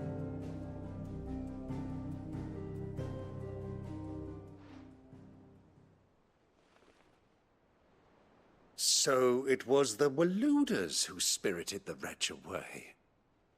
Now I think about it, there was something a little strange about the ships I saw. The men seemed almost crestfallen, as if in mourning, as if they believed, or were made to believe, that their master was dead. You have a keen mind, Lord Rosfield. And you have your answer. To find Kupka, you have merely to follow the Royalist trail across the Velcroy. It may well have gone cold by now, but as they say in the Republic, all roads lead to Drake's Fang. Allow me to accompany you part of the way. As luck would have it, I had intended to journey Canberward on business after visiting you here. The Fang would be but a short detour. I'd be glad of the company. Give me a moment to make ready. I need to tell my friends what we've learned. And where we're going. Very well, but be quick about it, my boy. Time waits for no man.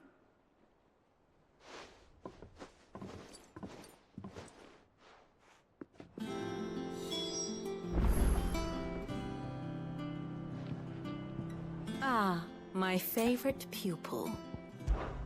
Lord Byron Rosfield. I heard tell.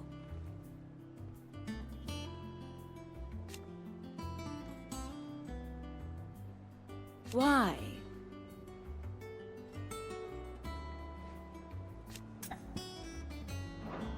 Your nemesis awaits, Clive. You have merely to cross a burning desert, then worm your way into the bowels of an enemy fortress. Best of luck.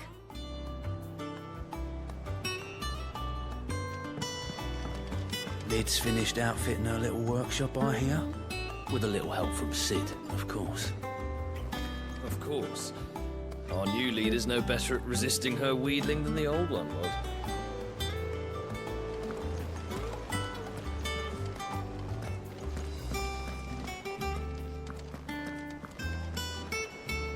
Otto, Kupka's at Drake's Fang. I'll be leaving before sunset. You're not going in there alone, are you? Don't worry. I'm not going there to destroy the Mother Crystal. All I'm after is Kupka's head. I won't risk any more than I have to. I promise. The Lancer and the Fang are all Kupka's personal fiefdom. You have any trouble on the way, you ask for Rosina Dalamil. Some call her the Desert Hare. Who is she? An old associate of Sid's. And only Sid's. All I know is the name, and that they used to meet at the Dalamil Inn. We've heard nothing from her since he died. But I'm thinking maybe the new Sid might be able to bring her back into the fold. Thanks. I'll keep that in mind.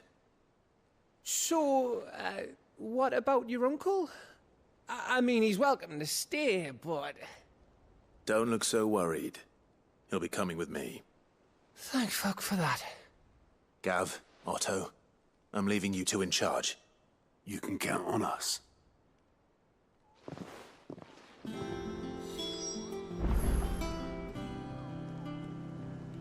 I heard they called Rosina the Desert Hare on account of how little escapes her ears.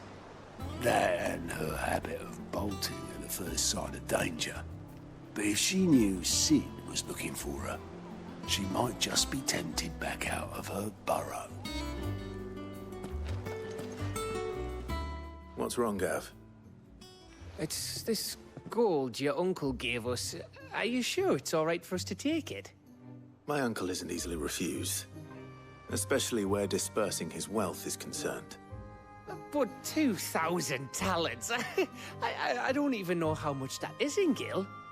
It's the price of a quayside mansion in the Crystalline Dominion. He sold one to fund our endeavor. He was hoping to part with it anyway, what with war brewing in the region. And, luckily for him, a Sambraquan noble was willing to pay over the odds for a foothold in the Holy Emperor's neighborhood. But still, 2,000 talents? I mean, is it normal for nobles to give away that kind of money? It's normal for my uncle. Fuck me. Oh, the other half live here? Well, now that we've got a few gil to rub together, do you think it'd be all right if I splashed out on a few bottles of Lost Wings finest? Here, leave some for the rest of us, Otto. If he's filling his cellar, I'm filling our larder, starting with a barrel of the best salt-cured northern salmon. I'll leave you to decide how best to use it.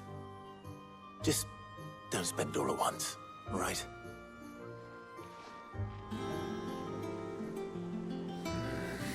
I heard they call Rosina the Desert Hare on account of how little escapes her ears.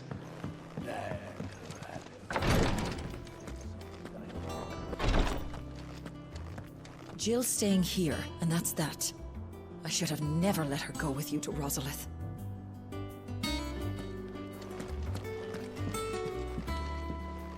I'm fine, Clive, really. I just need some rest.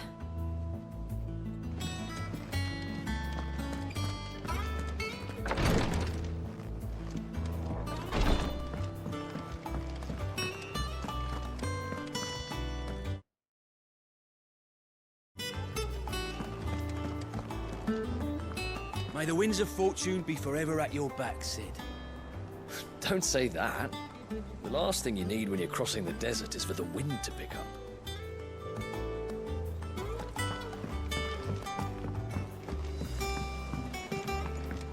The little uns have been up to their old tricks again. Who's your gentleman friend, Clive? Something in the way he dresses tells me he isn't an escaped bearer.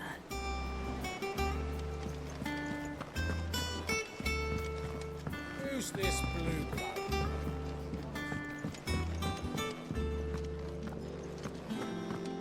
Sid's going to find Kupka and finish the job. That's right. We're safe here.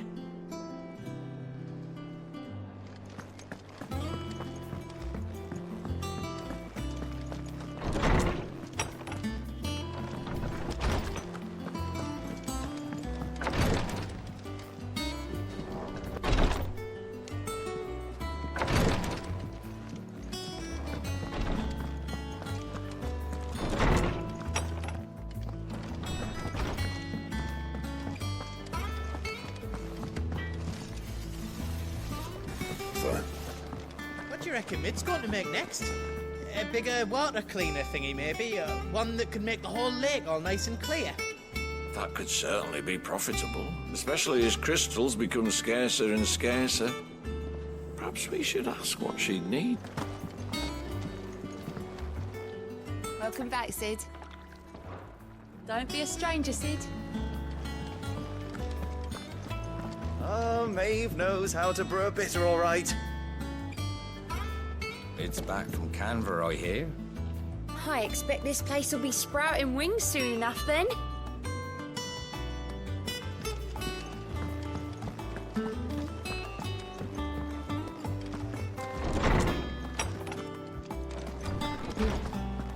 Tome says he's looking for books about Torgal. I know. Let's write one.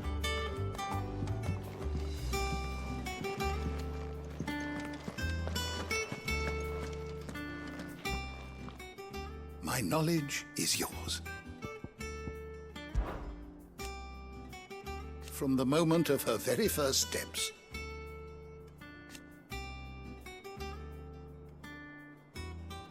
And so,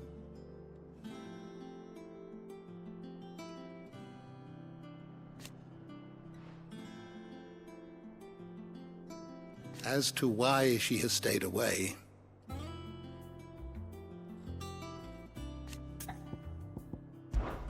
did you know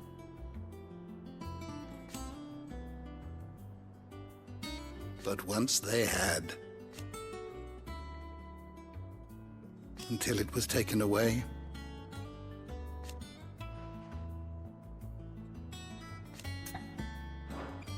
May the winds of fortune carry you far. How good it is to see you, Clive. What subject shall we consider today?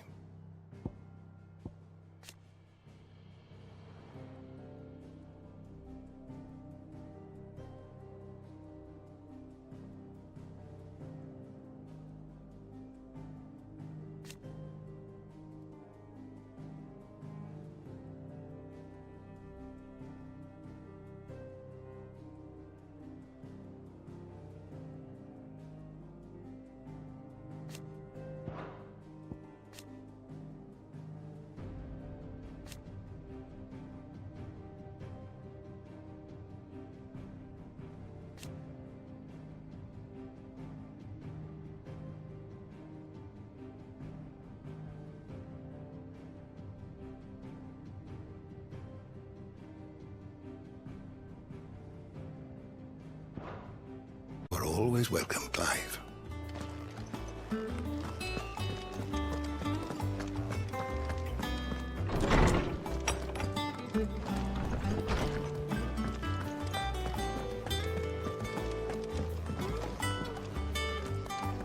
Boy soldiers with their ruby stain, stick steeds fed to the fire, shall never burn away the pain, till one man tops the pyre.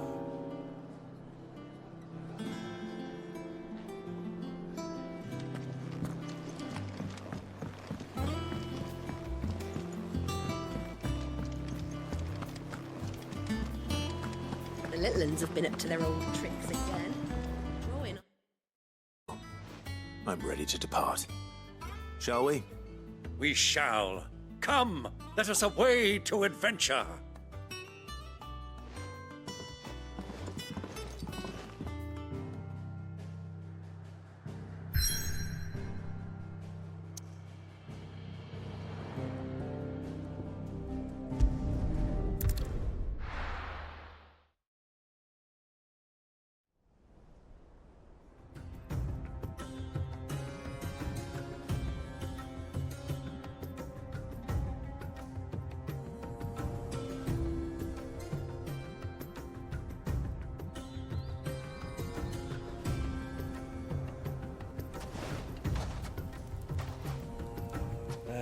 I was a young man when last I walked this path.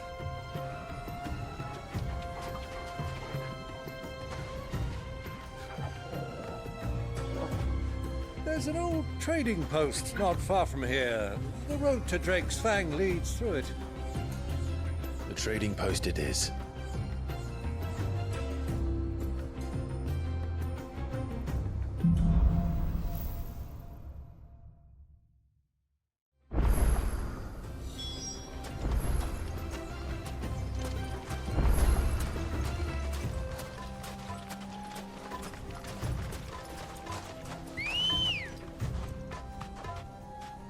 Our destination lies over that dune, beyond the ruins. Mark 'em well, Clive. It's all too easy to lose one's bearings in the sands.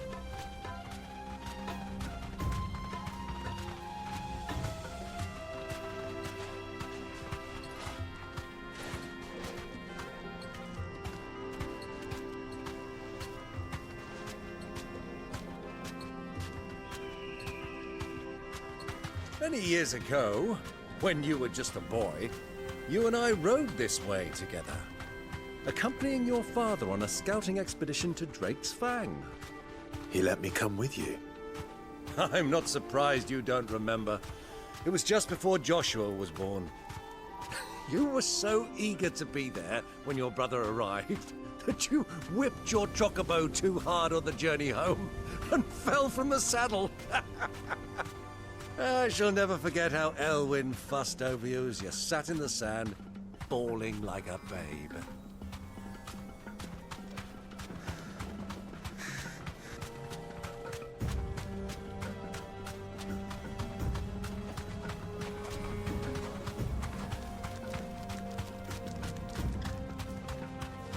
Who do you think those soldiers were in the inn? Friends of friends, I'd wager. Not that they looked very friendly. So, Lord Cook has finally made his move? Yes. I expect that's why there's so many soldiers in town, to deal with any Imperial reprisals.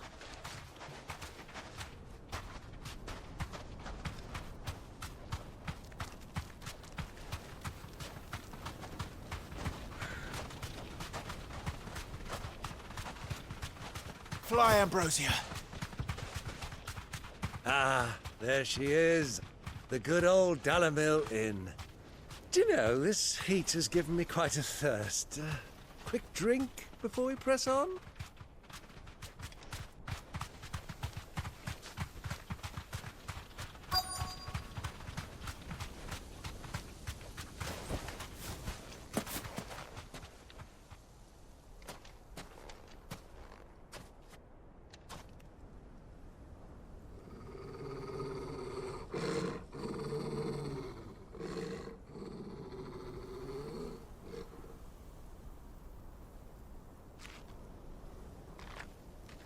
Look, there.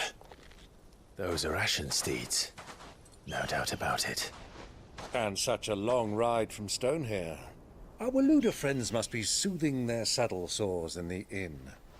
Shall we join them?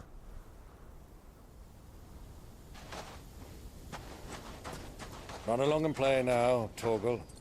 Dogs aren't allowed inside.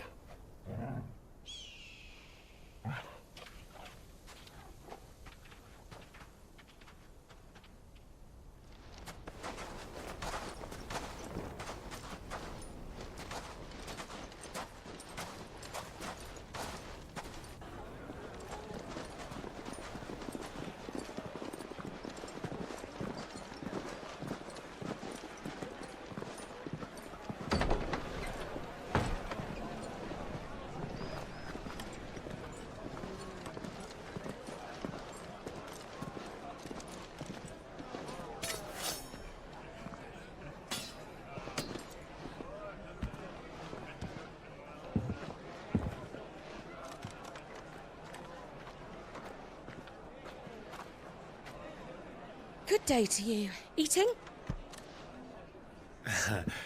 Sorry about my pal. He only talks when his mouth's full. What do you recommend?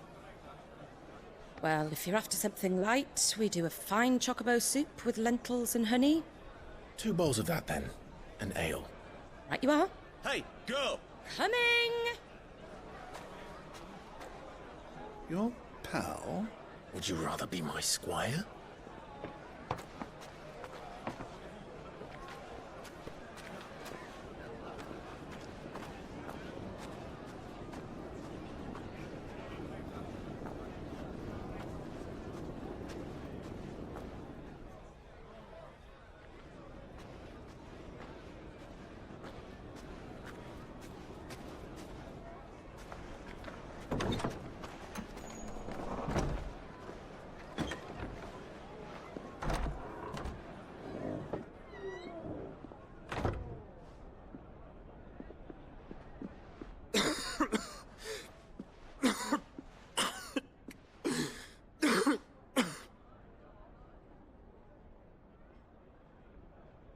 Your Grace, it is plain you are not yet well enough to travel. If you would only let me take you to someone who can better attend to your ills. No, we must press on. Prince Dion has returned to his camp and will soon depart for the front. I must speak with him at all costs. Miss this chance and I may never get another. You do understand that? Yes, Your Grace. But you must at least agree to take your medicine. I'll fetch you some water.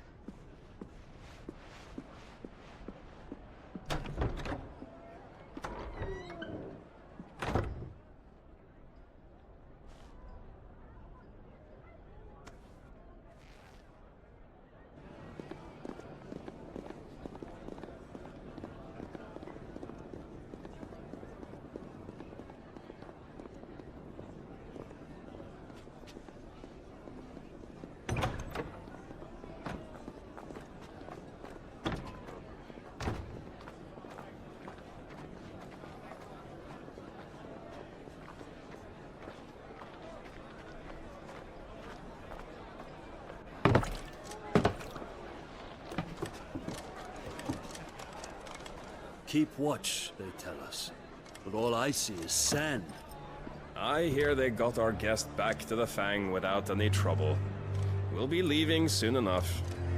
Why the Lord Commander dragged us all this way just to save that blockhead skin, we'll never know. Dominant or not, he's a bloody idiot. That'll be Kupka, then. Well, let's get this down us. We've a long way to go. Hey, you!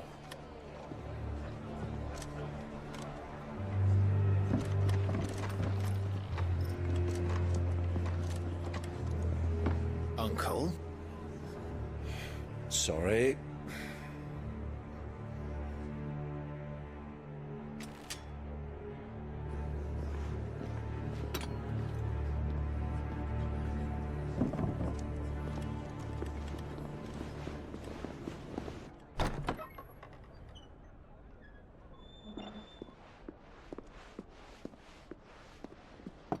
Can you walk, Your Grace? What's wrong? I fear trouble may be brewing downstairs.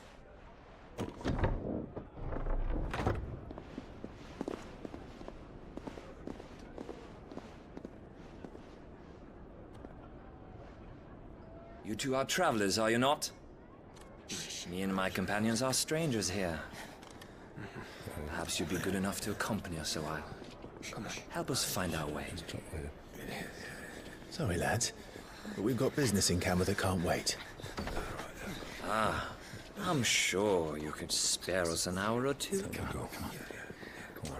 Friend.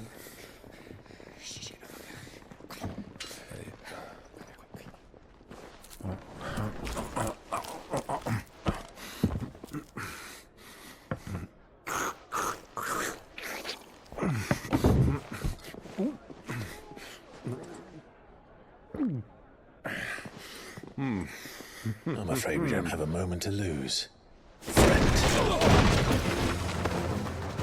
Stay back, Uncle. Gladly.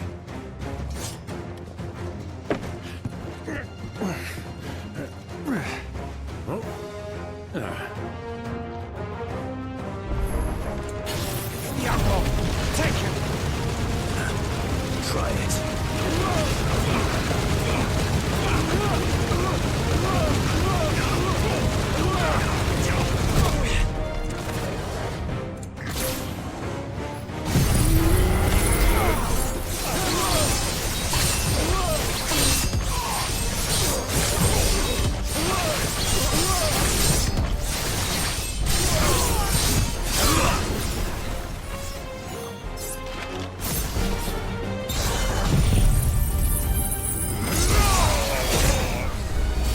It's over. You.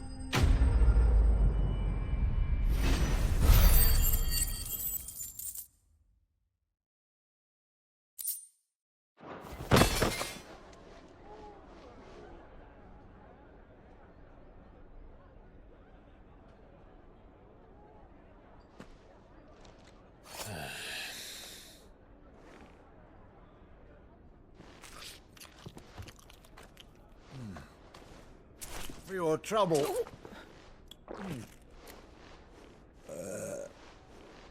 Word of advice, miss. That soup could do with a touch more salt.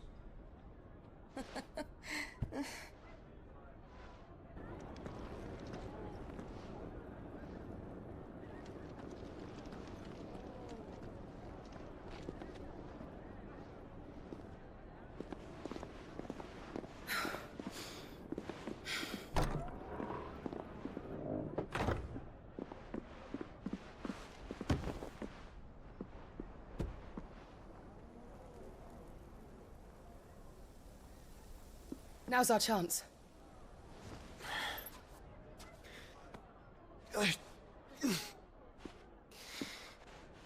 Your Grace? I'm fine. Yeah.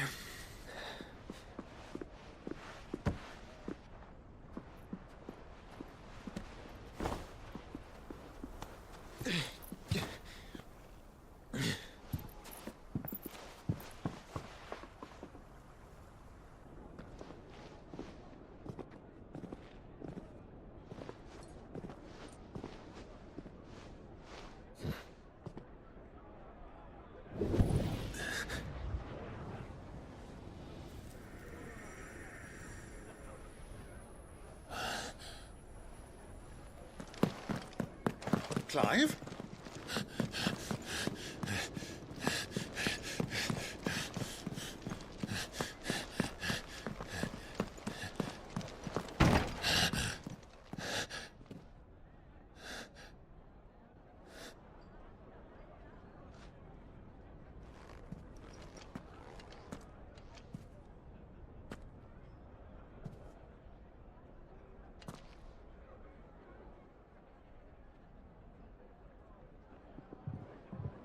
What is it now?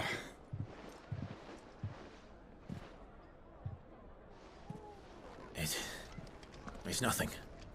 Let's go.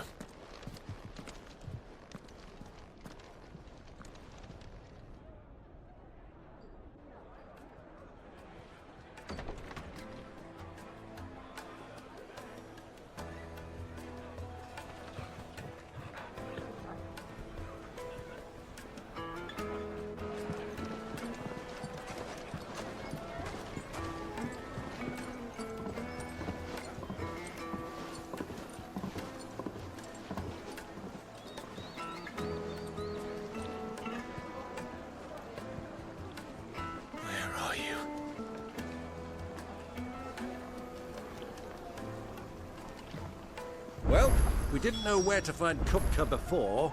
We do now. The Royalists said it themselves. Their guest is in the Fang. We should press on before any more of their friends turn up.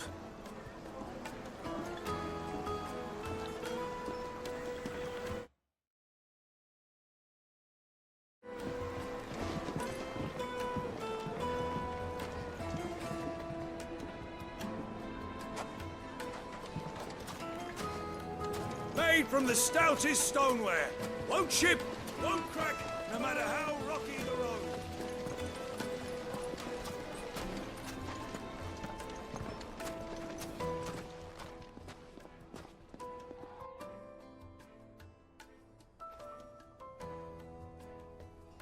Ah, they've closed the road. And it's the only way from here to the Fang. It would seem Lord Kupka is not accepting visitors at present. We have to get through that gate. Not by force, I trust. We've attracted quite enough unwanted attention already. By guile, then. Perhaps the Desert Hare can offer us her aid. Rosina Dalamil, woman of mystery.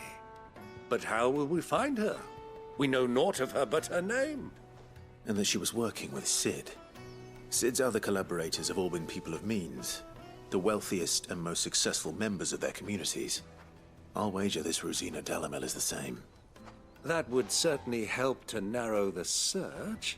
We need only inquire as to who is in charge of the town. And that's exactly what I mean to do.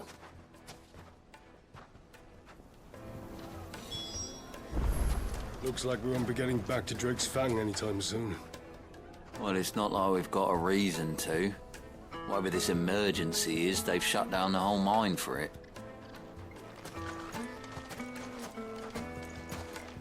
Crystal delivery's over. Get back to your homes. But I didn't get one.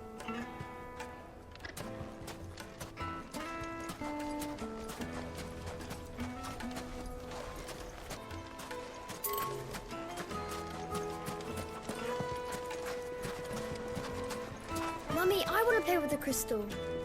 How many times do I have to tell you? It's not a toy.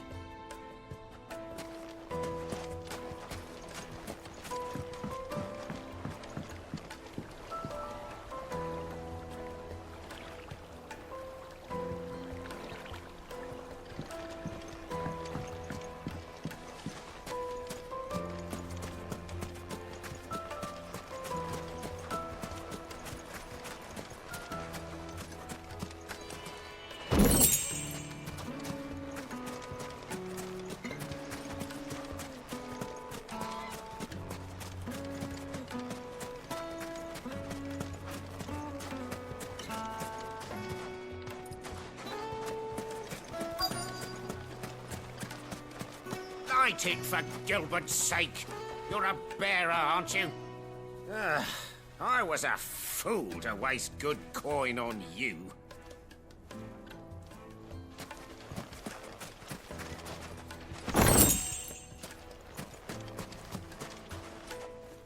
Anything I can help you with, travelers?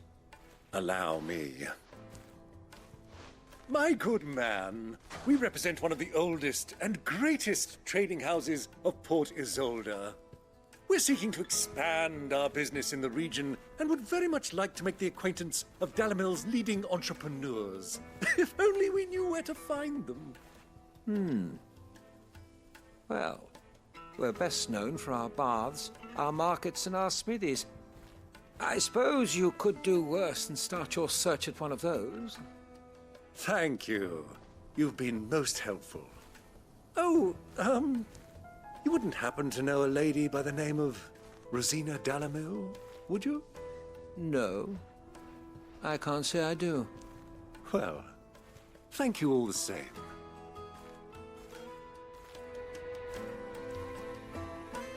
Dalamil is famous for its spas, its markets, and its smithies. Somebody at one of those might be able to help you.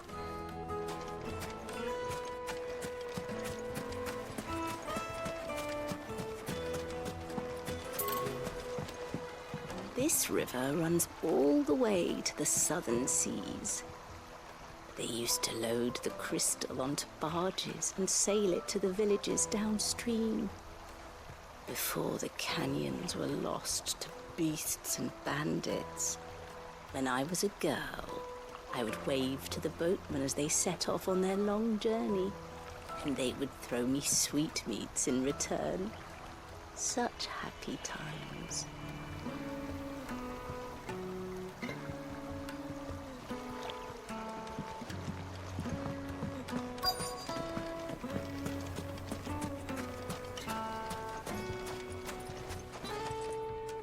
What do you want? Can't you see I'm busy? I won't keep you long. I'm looking for someone. A woman by the name of Rosina Dalamil. Do you know her? Never heard of her. Is that all? One more question. If I wanted to find the richest trader in town, where would you recommend that I look? Oh, that's easy. The Briar's Kiss. Won't find a finer smithy this side of the strait. The owner's only a young sprig, but he's got all the right ideas. The Briar's Kiss, you say? Thank you. I doubt this young sprig is the person we're looking for. You said Sid's contact was likely to be an influential sort. Influence comes with age and experience. Believe you me. That boy at the Briar's Kiss is a real talent. People flock from miles around to buy his steel. And it isn't cheap either.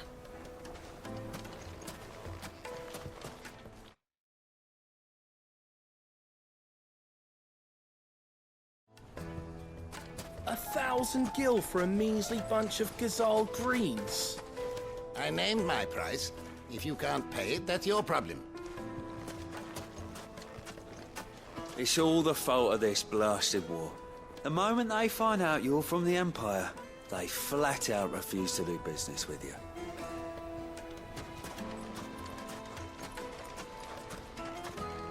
Won't you come and play, handsome?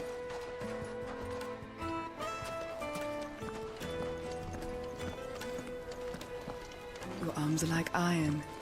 Are all your muscles so hard? Well, I'd be happy to show you, provided I can afford it.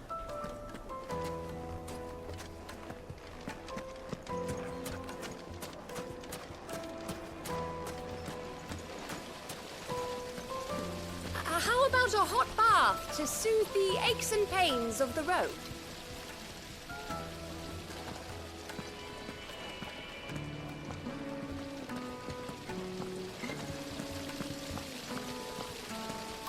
Look, Father! Hot water! But where are the bearers who heated it? It wasn't heated by magic. It comes out of the ground like this.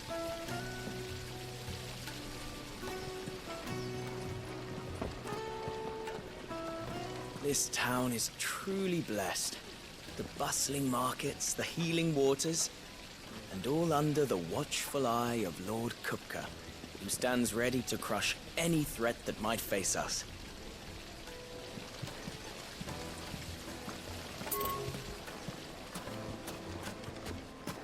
Hanging lanterns, keep the darkness from your door.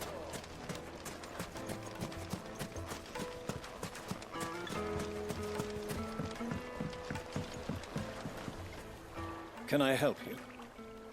Yes, I'm looking for a woman by the name of Rosina Dalamil. A long-standing pillar of your community, I believe, from old trading stock. Then you should ask Furder. He's been here for years. Knows the place and its people like the back of his hand. And he's in with all the old merchant families. Try the baths. That's where you'll usually find him. Thank you kindly. Ask for Furder at the baths.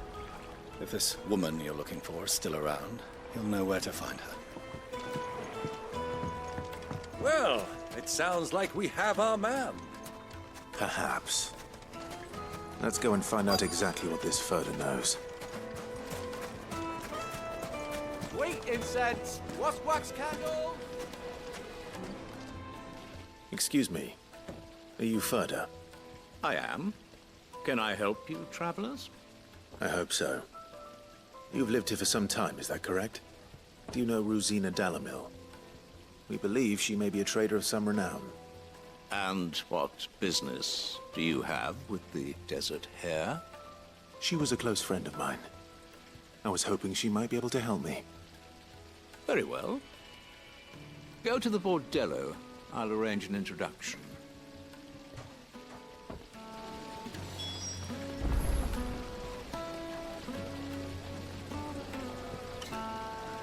I know who you're looking for. Go to the bordello and wait there. Do you think we can trust him? Only as far as I think he trusts us.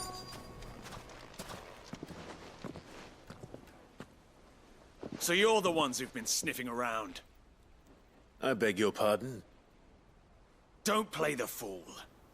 Stick your nose in our business and you're likely to lose it.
Who are you working for? Him or her? Him. The boss. He wanted us to test you. Though one could hardly call that a test. Lord Furder? Look what the cat dragged in. Your skill with a blade is rare indeed, my lord. A fitting talent for an outlaw. You know who I am. So what now? Call in the Men of the Rock and collect the bounty? That isn't my decision to make. Our work is done. Take him to meet his precious Rosina. She will be interested to make his acquaintance. Yes, my lord. To the Lock of Leisure, then. To the Lock of Leisure.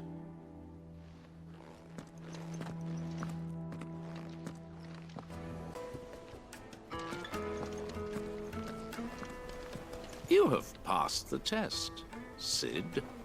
Off you go now. Rosina Dalamil awaits.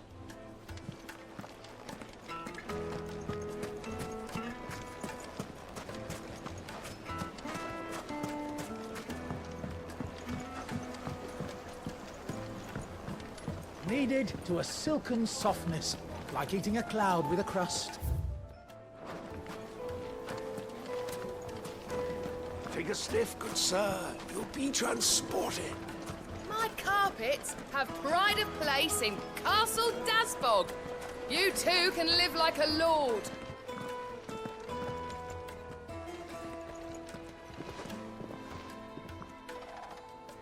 Is this the place?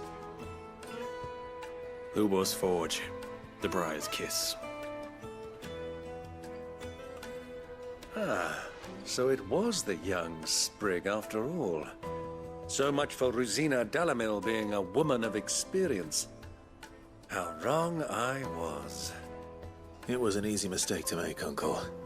After all, it must have been years since Sid last saw her. Sorry, him. Whoever this Lubor truly is, he's clearly a man of means. I'd say he deserves our respect. See that he gets it.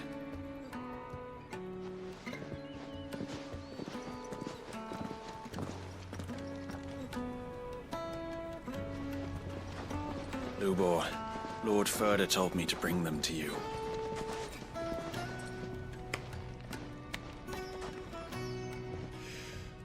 My boys tell me you're in need of assistance. Sid the Second? I won't waste your time. I need passage through the south gate.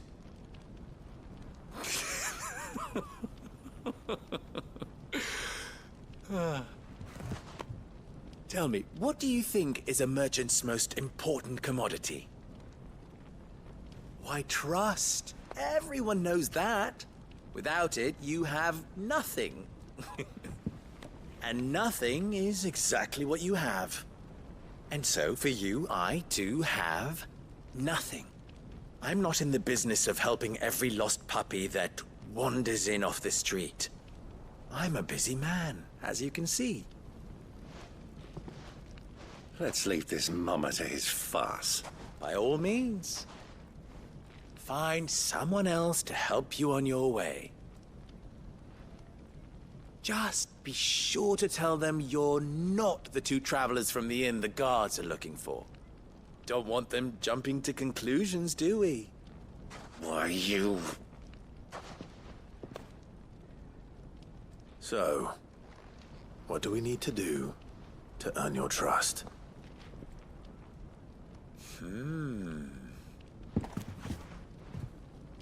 I like this one. Willing to do whatever it takes to get what he wants. Ha! Men like you have a special place in my heart. Why, you ask? Because they get me what I want. Always. Fine. So what do you want? Don't tell me you're going to listen to this swaggering scruff! We might as well hear him out. It's only natural that an ally of Sid's would seek assurances of strangers. Assuming he is an ally, of course. 5 years ago, he would have still been a boy. And yet even then I had more good sense than a man, 5 times my age? But enough of the pleasantries. We were speaking of what I want. I want you to put an end to the trouble in Dalamil. Return to me when you have done so, and you shall have my aid. Until then, I bid you good day. What trouble? If you're going to give us orders, be clear about them, damn you! Manners, Greybeard. One catches more damselflies with honey than with vinegar. What did you call me? My apologies. A word of advice in recompense. Follow the crystals. Oh, but that was 3. Oh, I'm making this too easy for you. Ha! It will be easy. Solving his little riddle should be like dealing with him. Child's play. Let us divide our forces, Clive. I'd rather not drag this parlor game on any longer than we need to. All right. Good luck, Uncle.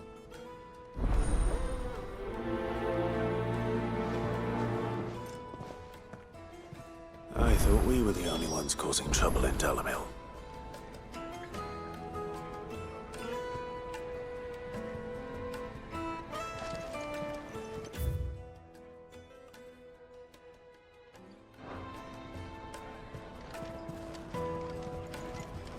He's not Sid. He can't be. What? Are you calling Master Lubor a liar? The misfortune Dalamil finds herself in is of a crystalline nature. So do be discreet in your inquiries,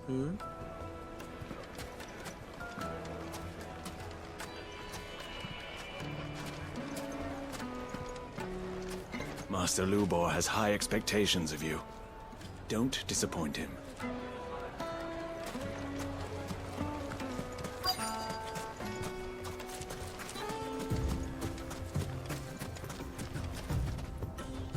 Excuse me. Is it true there's been trouble with crystals of late? You've heard, then? I've heard rumors. Damn thieves. Pilfering the crystals that were meant to fill our cups and light our stoves.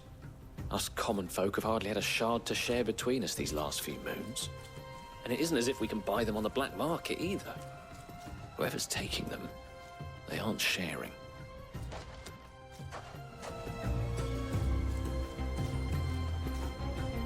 There's cartloads of crystal coming out of Drake's Fang every day. Meanwhile, we're all having to get by with half-spent shards. Someone's siphoning it off.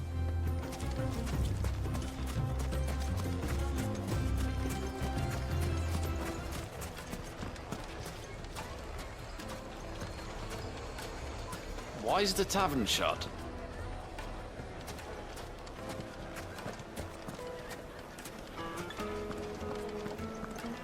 A deposit? For what? Information, my good man. Now, listen carefully.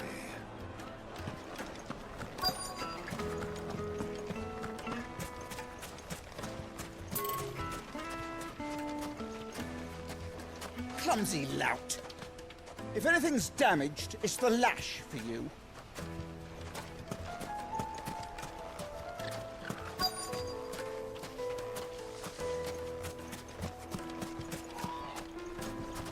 A word of advice, traveller. You see pots like this around town, you leave them alone. Unlike where you come from, fresh water's in short supply around these parts.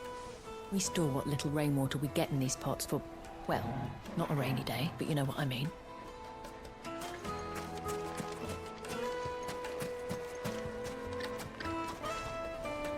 Do you have a moment? Depends what for. Just a question. Dalamil seems to be thriving compared to the other villages I came through on the way. Is there a reason for that? Well, we're a stone's throw from Drake's Fang, for one. The soldiers guarding the Mother Crystal and the shipments need a place to spend their hard-earned gil. The men of the Rock throw their money about like there's no tomorrow. Is that so? Well, thank you. Don't let me keep you from your work any longer. The men of the Rock are Lord Cook's private guard. He must be a generous man. The amount they spend when they come calling.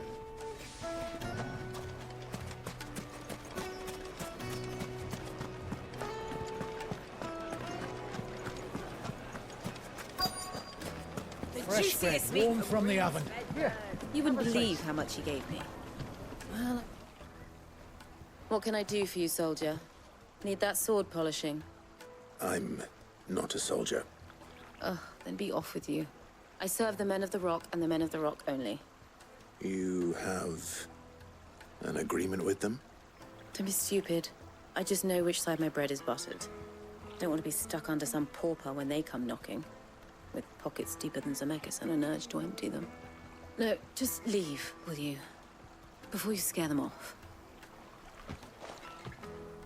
I think I'm starting to get an idea of what's been going on. I wonder if Uncle Byron's learned anything of use. He'll probably be back at the inn by now. Silken softness, like eating a cloud with a crust. The finest fabrics! Why's the tavern shut? It's you. The one who broke all our furniture. What do you want? Haven't you caused enough trouble already? I'm looking for my pal. Have you seen him? The gentleman who was with you? Yes, he's upstairs, but...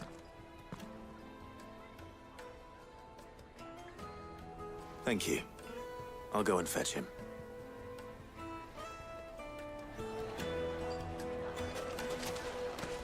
The inn's a mess of blood-soaked splinters, thanks to you. The least you can do is let us clean up in peace. I told the guard those soldiers started it. Don't need any more trouble.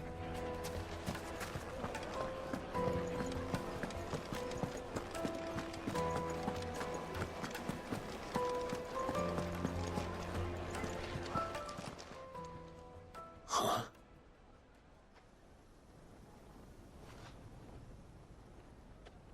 Will this suffice as a deposit? By the sands.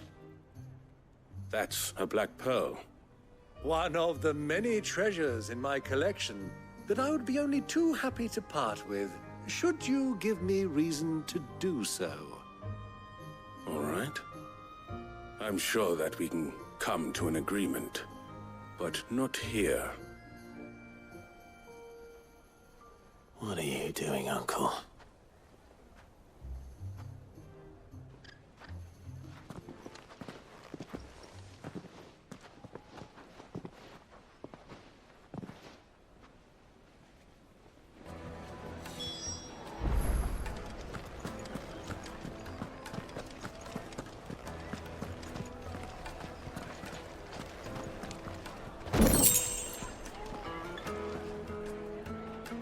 Care to explain why you're giving gifts to Kupka's men?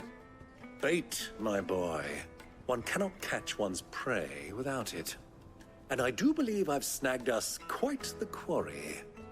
I started by asking around the markets as to where I might purchase crystals. I had no luck, of course.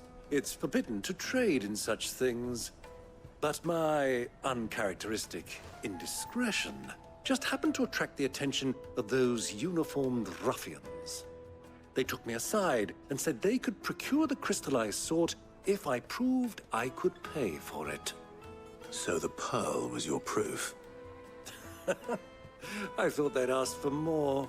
A second-rate specimen like that would only fetch 500,000 or so. A small price to pay for admittance to the underworld. But enough about my little act of subterfuge. What did you discover? That the supply of crystals has dried up of late. And some people seem to think they're being stolen. Meanwhile, members of Kupka's private guard have been spending money all over town. I'll wager those soldiers you've been talking to have been siphoning off crystals meant for elsewhere, and pocketing the profits. I'll wager you're right. We'll meet with them then, just as you arranged, and put an end to the trouble Lubor spoke of. Ha! That preening popinjay thought this would be difficult. It just goes to show, one should never underestimate a Rosfield. We'll soon wipe that smirk off his face. I arranged to meet with the soldiers in a secluded corner of the Velcroy, far from prying eyes. The perfect place for a spot of double dealing. I trust I can count on your support, if things turn sour. Of course.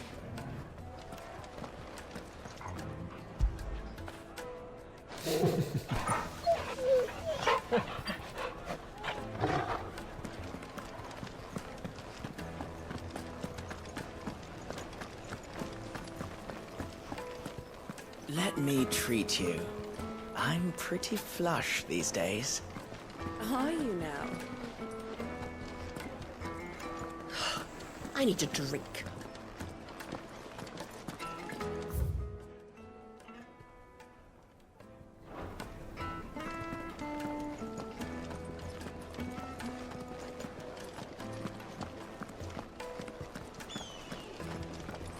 Fucking men of the wrong.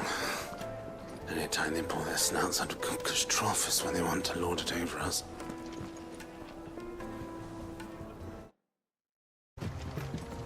Good girl.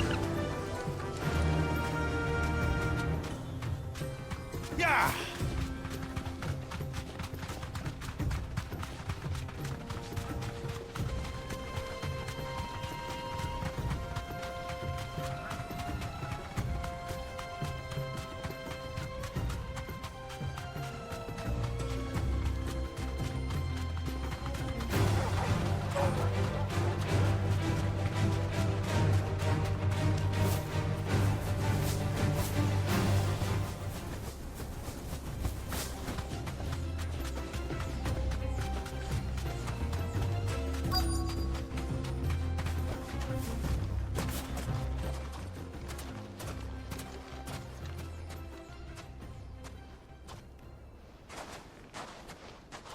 I'll take it from here.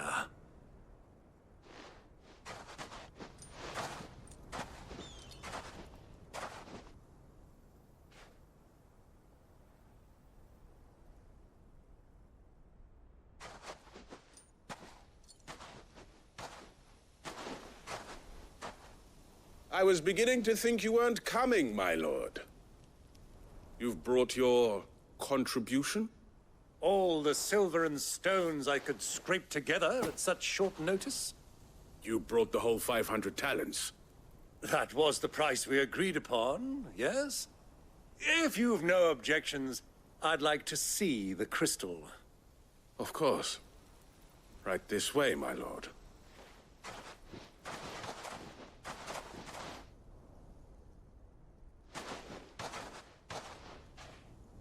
Not bad at all. You weren't lying about the clarity. But what of security? If I were to be stopped on the road, what guarantee have I that it wouldn't be seized as property of the Republic? Because these crystals are no longer the property of the Republic. You're not buying from us. You're buying from them.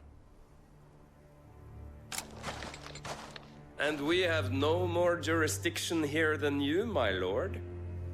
But we have ships, and will gladly deliver to a port of your choosing, now that our price has been met.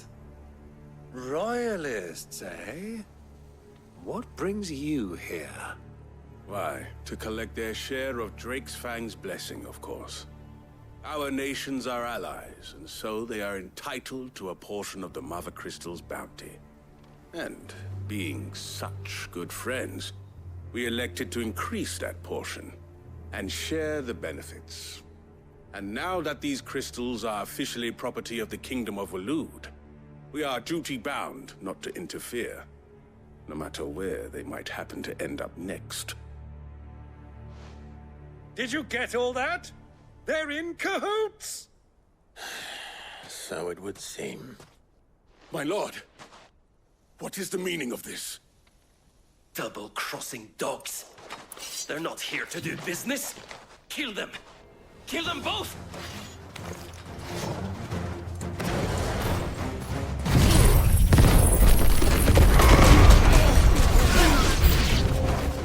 It's not over yet, Uncle!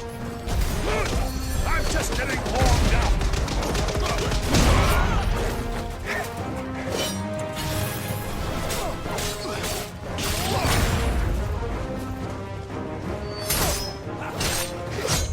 Too slow.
Well, that wasn't too bad. How'd you like my performance, huh? I've often played the villain on the stage. I think I did the role justice. Don't you? Greybeard, you were magnificent. The battle scene was particularly thrilling. Such a shame you didn't have more of an audience, but perhaps that's for the best. How long have you been watching? Long enough to witness your uncle's sordid transaction. I hardly expected one so venerable to degrade himself so thoroughly, buying one's way into the confidence of degenerates. Ingenious. This was the trouble you spoke of. The men of the Rock taking crystals meant for the common folk and conspiring with the royalists. Well, now it's over. Indeed it is. The people of Dalamil had scarcely any means of redress against Kupka's men, let alone a foreign army. Until you two came along, that is.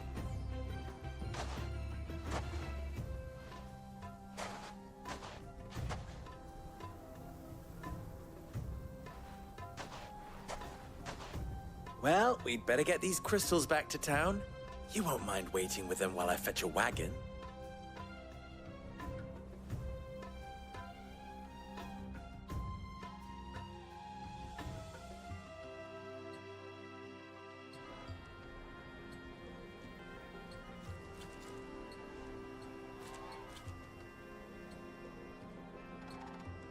It occurs to me that I still don't know your name. Clive. So, Sid the Second is a Clive. I suppose it could have been worse.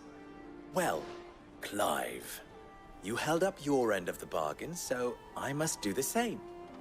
Passage through the South Gate, was it not? To tell the truth, you've helped a little there too. Many of the guards have already been redeployed to deal with the issue of their missing comrades. And those left behind have been encouraged to look the other way should you attempt to pass through. Thank you. And please allow me to cover your costs.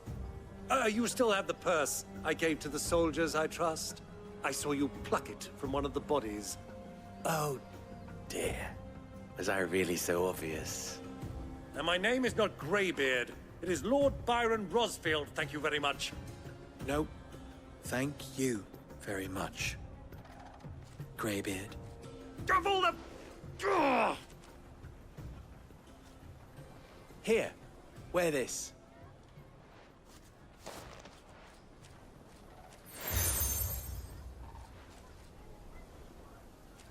Any friend of mine who sees you with it shall be a friend of yours. Thank you, Lubor.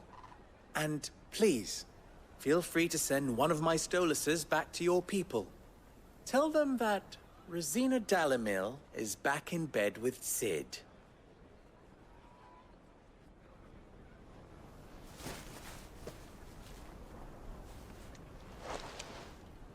Omia Lostelan. Tuisa Kelith.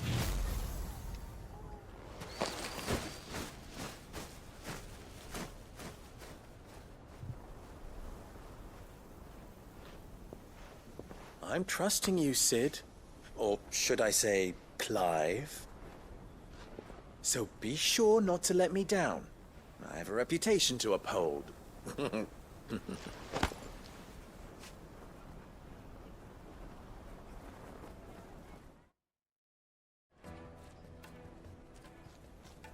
Well then, I wish you a safe journey south.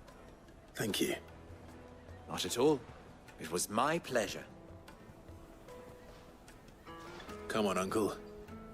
Let's go.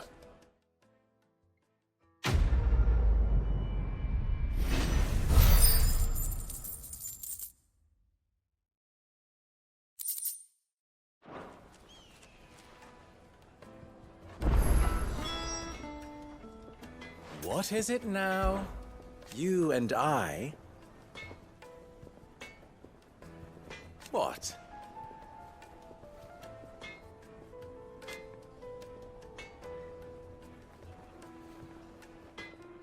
Alas.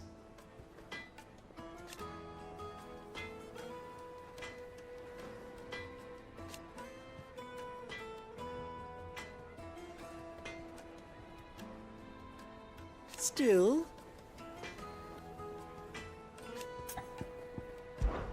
Ours is a blessed corner of the Velcroy.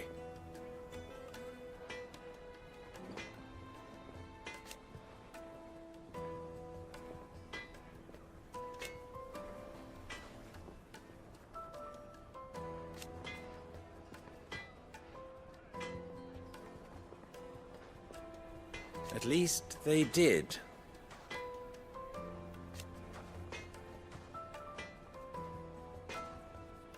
So...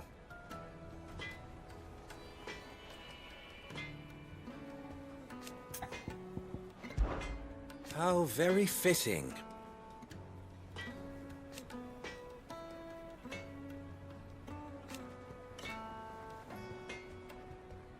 Of course...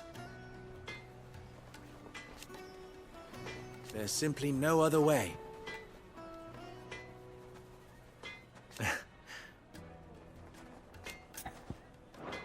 Best of luck!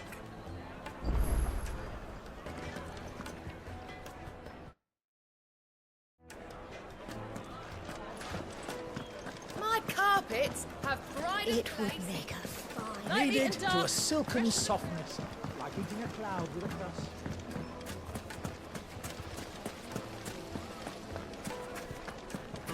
Ah! They've opened the gate! Lubor was true to his word.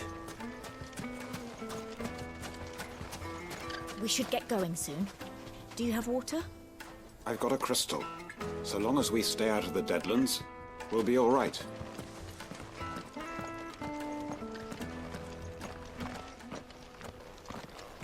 Ah, I'm not too late.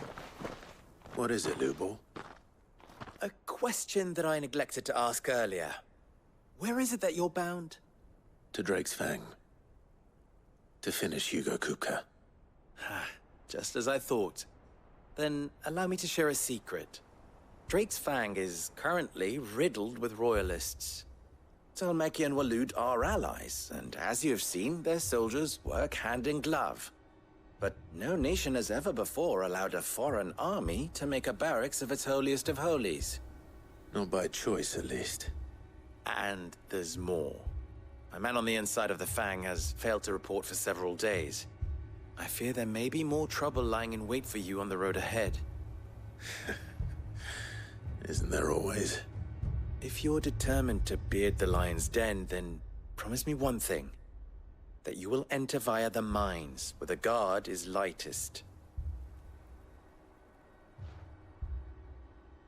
I've lost one Cid already. If I lose another, people will start to think me careless. I don't plan on dying. Not before Kupka does, anyway. Well, so long as you have a plan.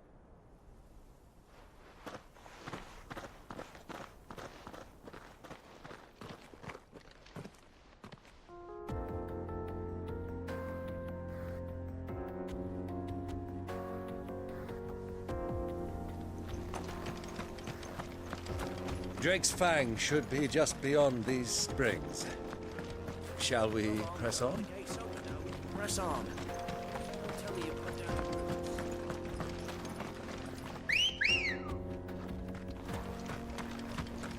Come on.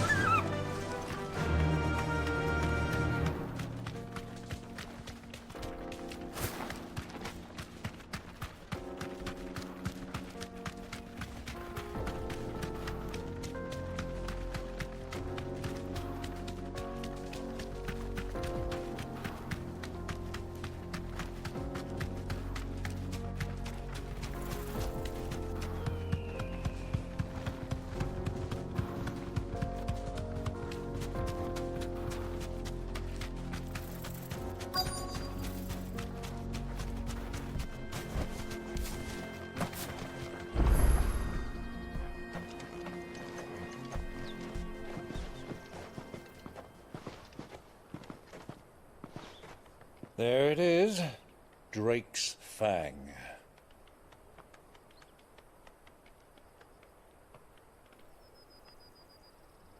Kupka will be hiding inside.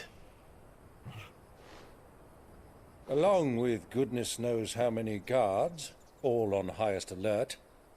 You'll need to keep your wits about you if you're to reach him. So be careful. I will, Uncle.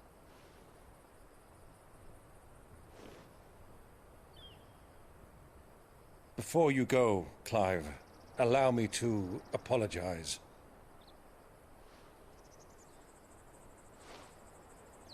After what befell at Phoenix Gate and the crisis that followed in its wake, I fled. I retreated to my counting house and danced attendance upon the vicereine in the hope it would bring me favor. I betrayed my nation to save my skin, like the coward I am. And I'm sorry. Uncle, please. It's not too late, Clive. Rosaria is yours by right, and there are those that would help you to take it back. Had I the courage of my brother, I might already have done so. But that ship has sailed. You, however... No. Forgive me, but I cannot. I fight to build a new world now. A better world. Where men can live and die on their own terms. I was raised in a nation that strove to improve the plight of bearers.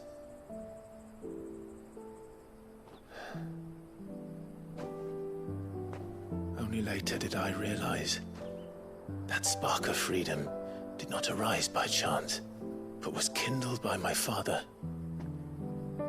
You would see me follow in his footsteps. And that is exactly what I mean to do.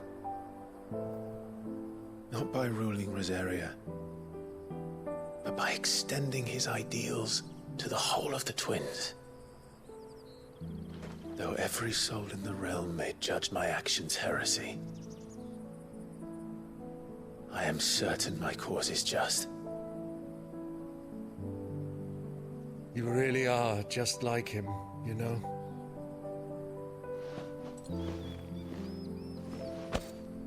Thank you, Clive, for coming back to me. I am proud to call you nephew.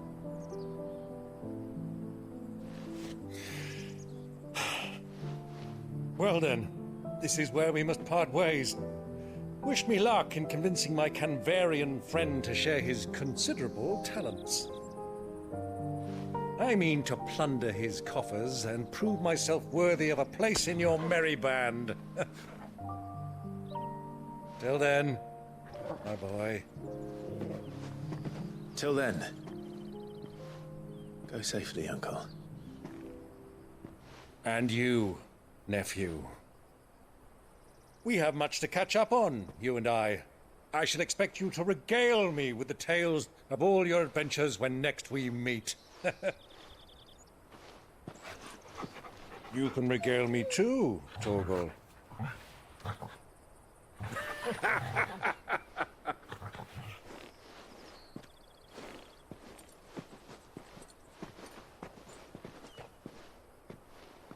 I'm coming for you, Kupka.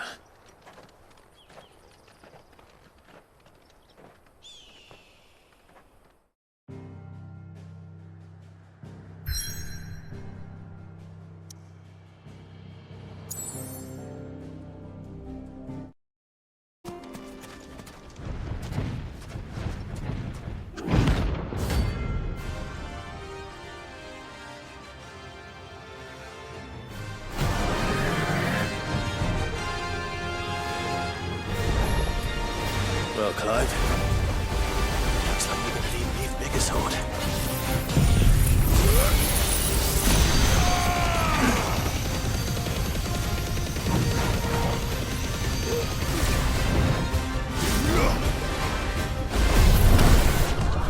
Nice try.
tell.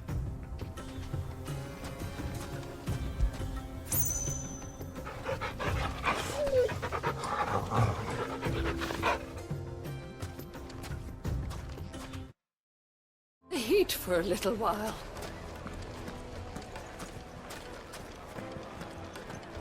I've never even forged a butter knife before.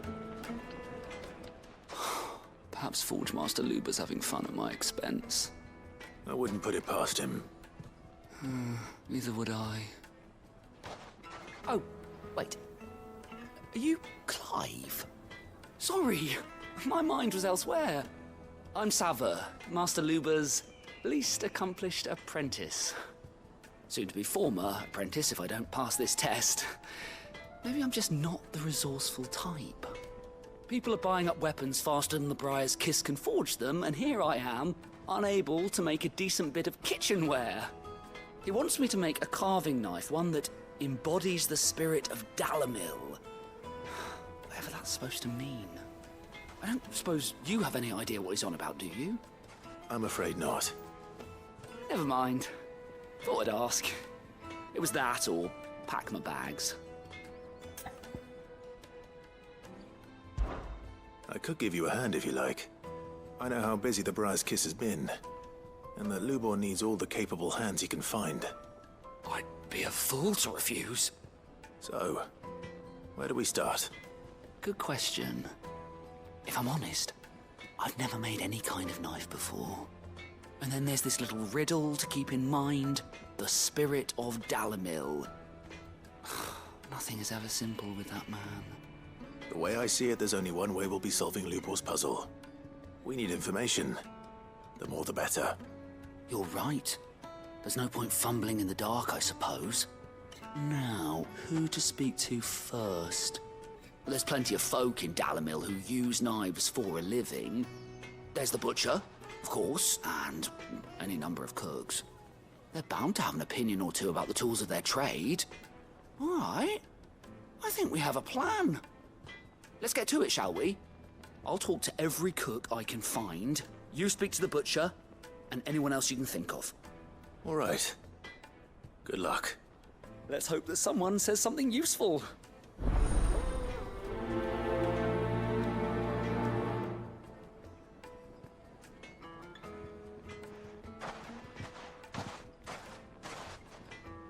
Trust Lubor to take a simple test and turn it into a riddle. I'd better get to it. Is it true what I'm hearing? That the men of the Rock were carting off our crystals for themselves? It would certainly explain why we haven't been getting our fair share of late. My carpets have pride of place in Castle Take a Dasbog. sniff, good sir. You You'll be transported. Fresh bread, warm from the oven. Welcome, sir. What can I do you for? A question, if you don't mind. I need to know what makes a good carving knife. You a blacksmith or something? Something, I suppose. Fair enough. Knives, is it? First and foremost, it's got to hold an edge.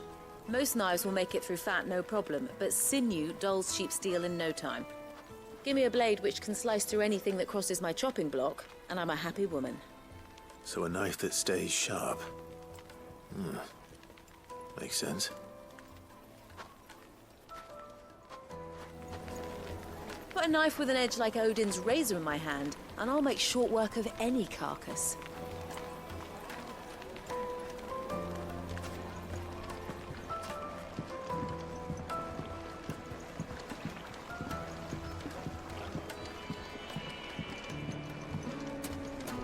Made from the stoutest stoneware.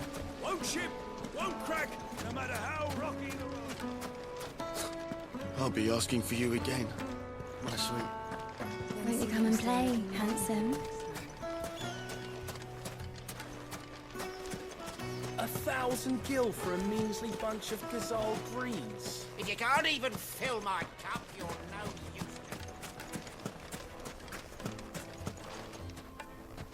What is it? I'm in no mood for chatter. Sorry. Do you mind if I ask your trade? Hunter, why? I have a question. Can you tell me what makes a good carving knife? I assume You use one out in the field. Has to be able to put up with some punishment. Can't be dealing with a brittle blade, not while I'm on the hunt. If your knife snaps every time you use it, you'll be spending coin as fast as you make it. Times are hard enough as it is. Thank you. I won't keep you any longer. All business, eh? Man after my own heart. So, a carving knife should be hard-wearing and hold an edge. Hardly a revelation. Let's hope Sava had better luck than I did. Well, we can make our way back to the Fang now, please. Wait, incense! Lights and pots!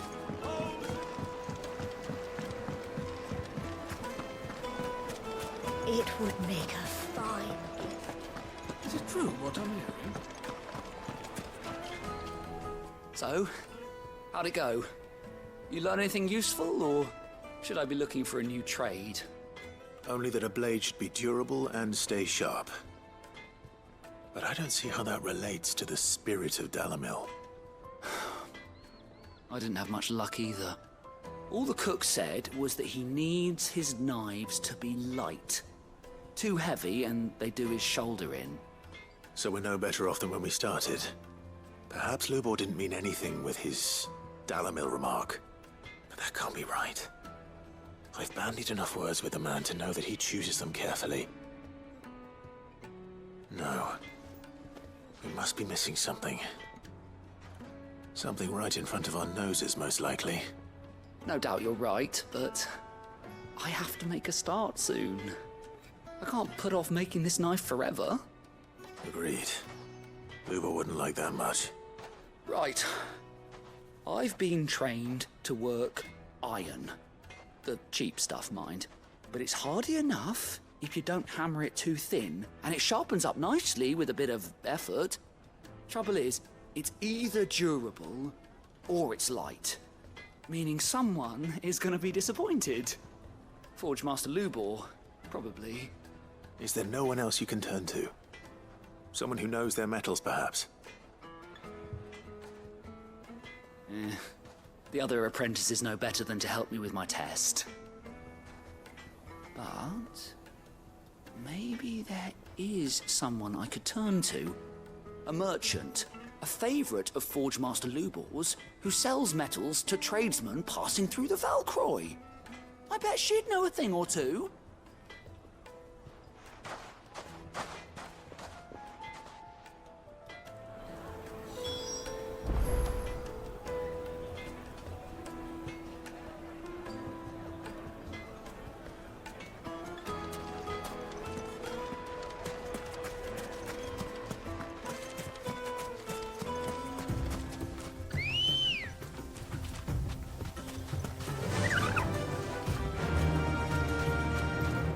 Fly, Ambrosia.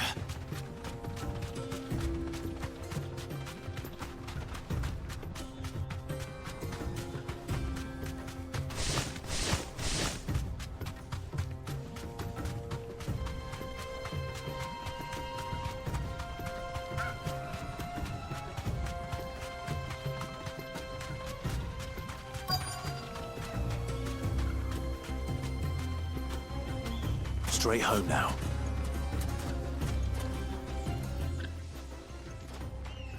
Any luck? Or will you be needing help with your bags? Well, I asked her, but... you tell him. If you're looking to make a knife that will impress a master like Lubor, there are options. They're just not that viable. Featherlight adamantite knives will get passed from generation to generation, never needing so much as a lick of the whetstone. But adamantite ore is unique to ash, so doesn't come cheap. And it's beyond my skill to handle. Unique to ash. Are there any materials unique to Dalamil? Something which could be mixed with iron to refine it. Make it lighter. What are you getting at? You said that Lubor trained you to work iron. Then that's what he'll expect you to use. But he would have known that it would either be too heavy or too brittle for a carving knife. Perhaps his Dalamil remark wasn't a riddle, but a hint. If it's cheap metal you're using, then there's always limestone, I suppose. Folk first settled Dalamil to get at her mineral deposits. And, if you know the trick, it can be melted down in the furnace to drive out impurities from low-quality iron. Bloody hell! That must be it! I don't suppose you know the trick, do you? It's hardly my speciality, but I've been around enough blacksmiths to know how it works.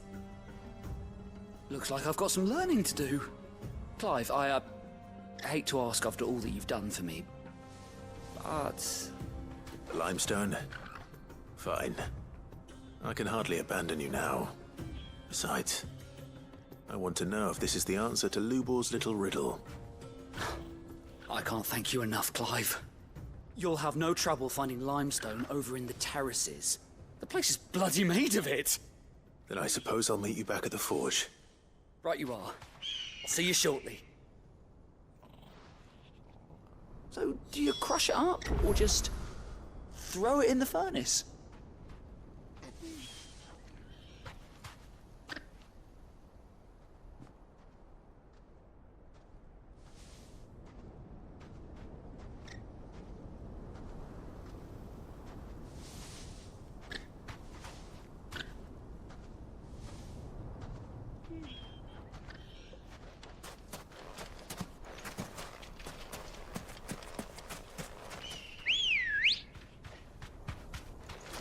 Ready, go?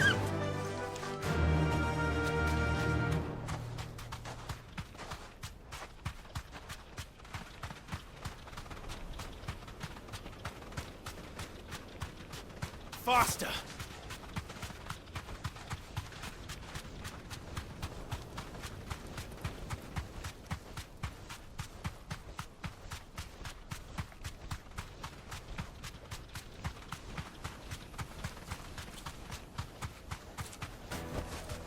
That'll do, girl.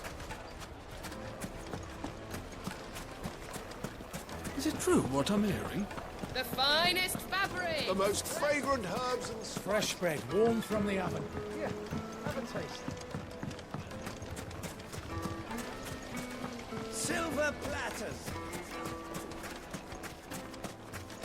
Finally, we'll be able to get what's owed us. We should get going soon.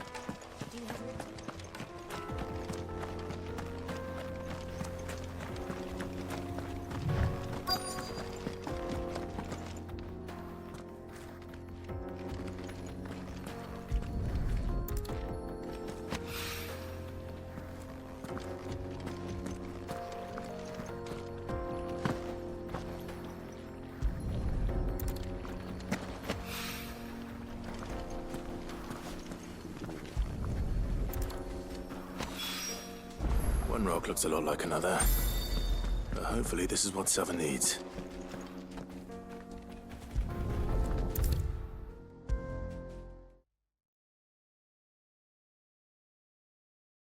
I wasn't sure how much you'd need, but I hope this is enough.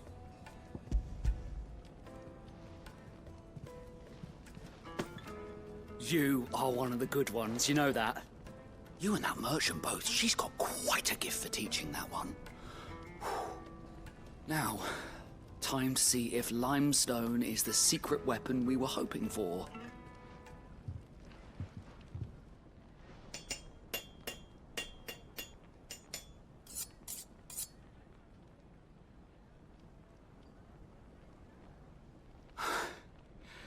That'll do, I reckon.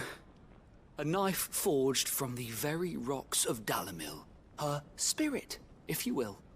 It's a fine-looking blade. I only hope Master Lubor agrees. That sounds like my cue. And just as well. I was getting tired of waiting. I'm sorry, Forge Master Lubor. Let's take a look then, shall we? First things first, Sava, do you think this is a carving knife worthy of the fine people of Dalamil? I'd like to think so. But what do you think? What do I think indeed? It's sharp-ish, but it won't last long with hard use. And it's heavy. Heavier than it should be.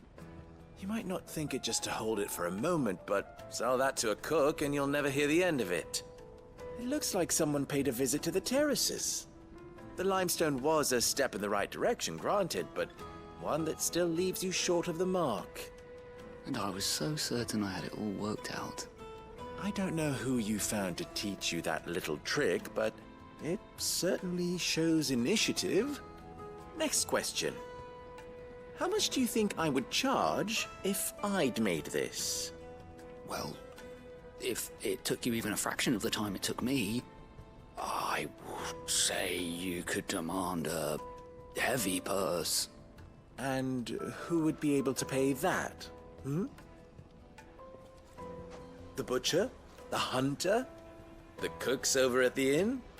Dalimil is home to humble traders, not wealthy lords and ladies.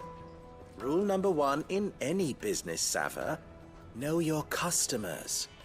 Yes, Forge Master. This is just about passable. But only just. I'd say you're worth keeping around a little longer. Starting tomorrow, you'll have an anvil of your own. I will. Thank you. I was wondering, what would you do if you were asked to forge a carving knife? I'd do what I always do. Ask who it's for. If it was for the butcher, I'd make sure it holds an edge. For the hunter, I'd make it as tough as Titan. For the cook, light as a feather. And for the nobleman, I'd make it cost an absolute fortune. There goes a master, all right. It looks like congratulations are in order. I couldn't have done it without you. So much for the Forge Master's riddle, though, eh? The spirit of Dalimil had nothing to do with limestone or anything much at all. Meaning, I had you run around for no good reason. You've passed your test. That's all that matters. You'll have a forge of your own in no time. And when I do, I'll craft you the finest carving knife you have ever seen.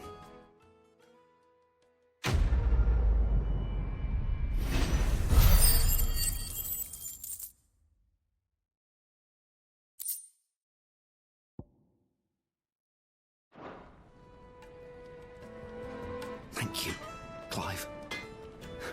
I honestly don't think I could have done it without all your help. I hear you and the Master are working together now. Glad to have you on board.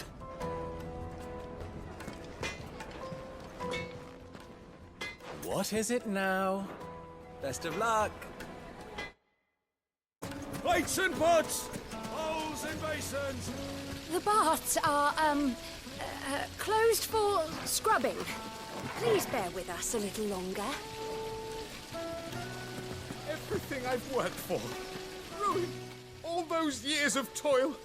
Every coin I've ever earned is tied up in this place. Are you all right? The baths are closed. Leave me be. On second thought, perhaps you are just what I need. Might your services be for hire? That depends on the job. I'd have you save my business, the baths.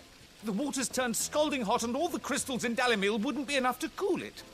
I've no doubt that my woes stem from the water's source. But I can't go and investigate for fear of my customers thinking I've abandoned the place. I'm bound to these baths in more ways than one. I beg of you. Go to Dusnoff Terraces. Tell me what you find there. All right. I'll go and take a look. Wonderful. It's not far. Leave the market by the south gate. The smell of sulfur will guide you the rest of the way. These baths are all that keep me from an ignoble end in a debtor's prison. My livelihood, my very life, is at stake.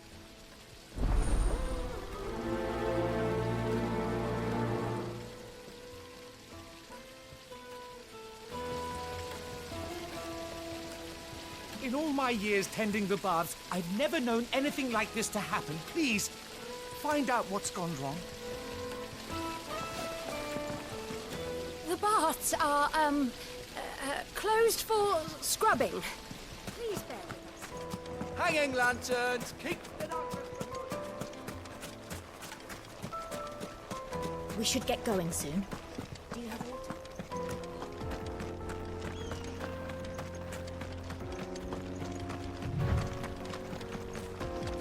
Come on, girl, the gate's open now, we can press on.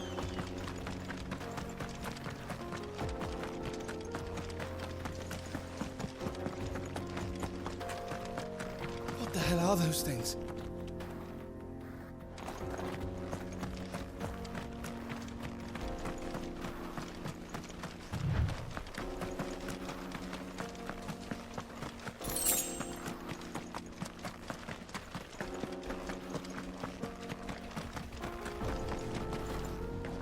Something awful's taken up residence in the springs. You'll turn back if you know what's good for you.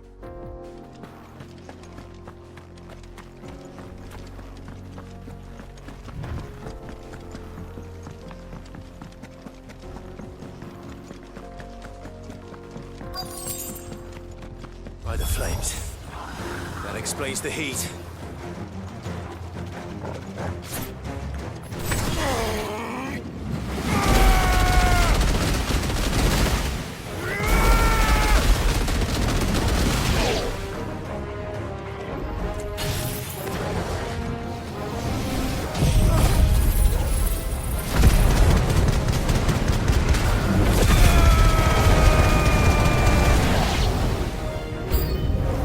Frying pan.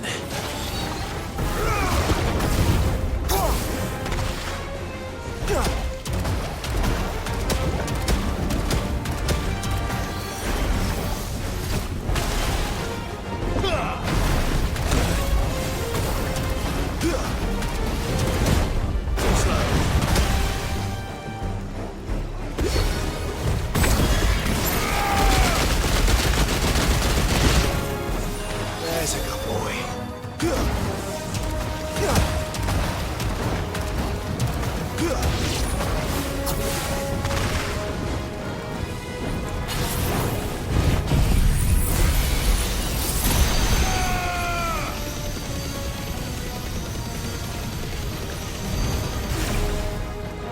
To me, Flames!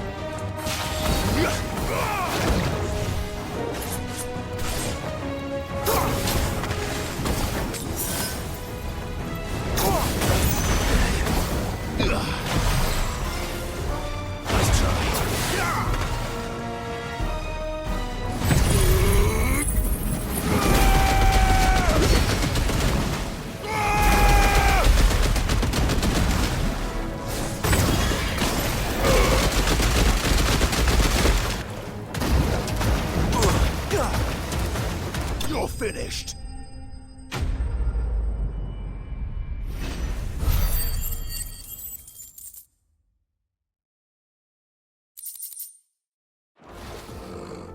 Let's cool things down a bit. Let's hope it's enough to keep the baths from boiling.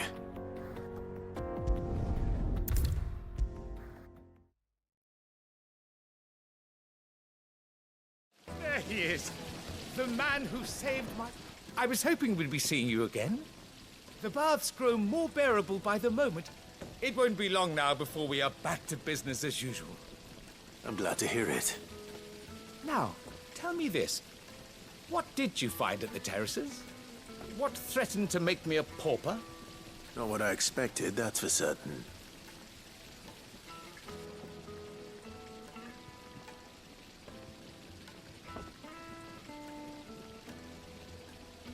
You tell a fine story. That's not to say I don't believe you, though. Creatures made of flame, eh? That's something new to worry about. But I burdened you with my worries enough already. Here, a small something by way of thanks. Right. It's high time I got back to work. With a little luck, the day might yet be salvaged.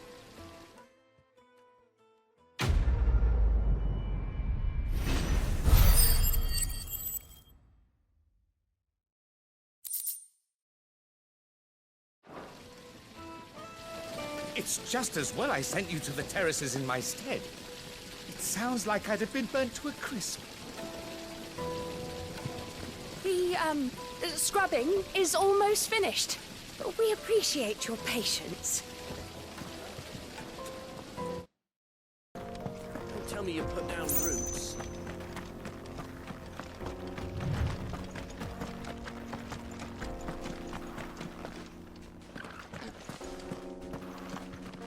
How do? Trader, are you? Seeking your fortune down in the golden sands of Dalamil? From mercantile stock myself, as it happens. You'd never guess, I was born just down the road in Dravost. And like me old ma and pa, I've been wandering the world hunting Gilbard's blessing ever since. Reckon I might have found it, too. You've heard about the famous healing waters they got round these parts, right? Well, I'm thinking, if I can find a little pool of my own, dress it up a bit, lay on drinks and fancies and whatnot, I'd have a license to mint Gil. Soothing your aches and pains with a grape in your gob and a glass in your hand. There's nothing people wouldn't pay.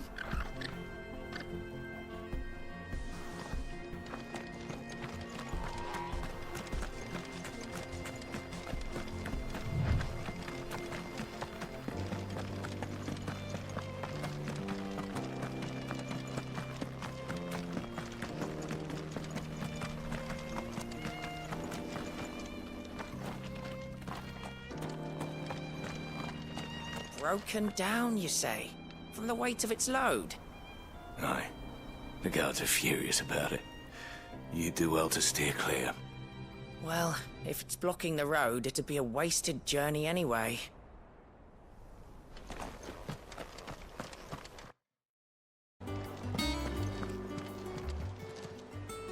Oh, I wasn't expecting you back so soon.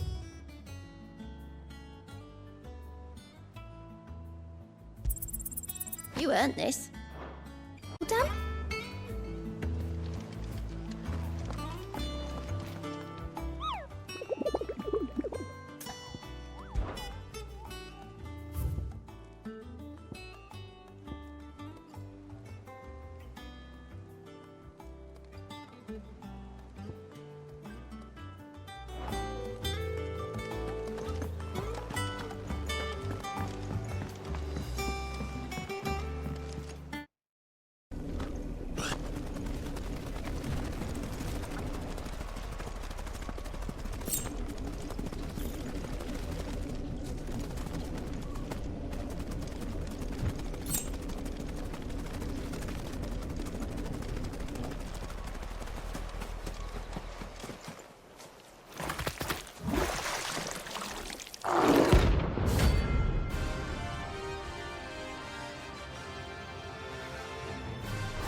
It's dead now.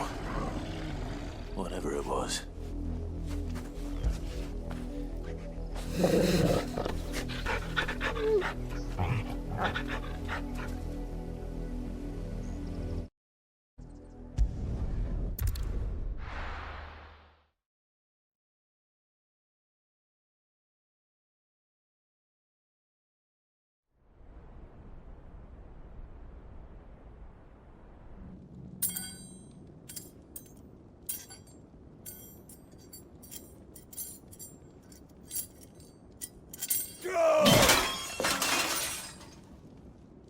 Fuck!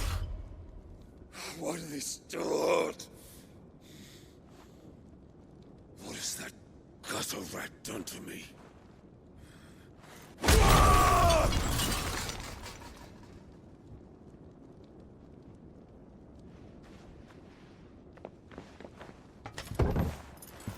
Out of my sight, witch!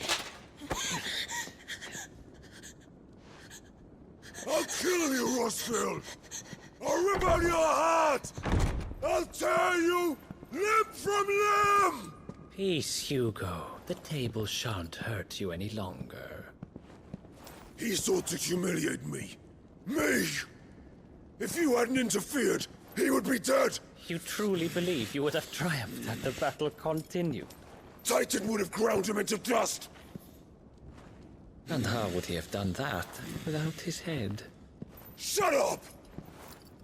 You weren't strong enough, and you call yourself a dominant. Or rather, you did. You mock me, Harbert.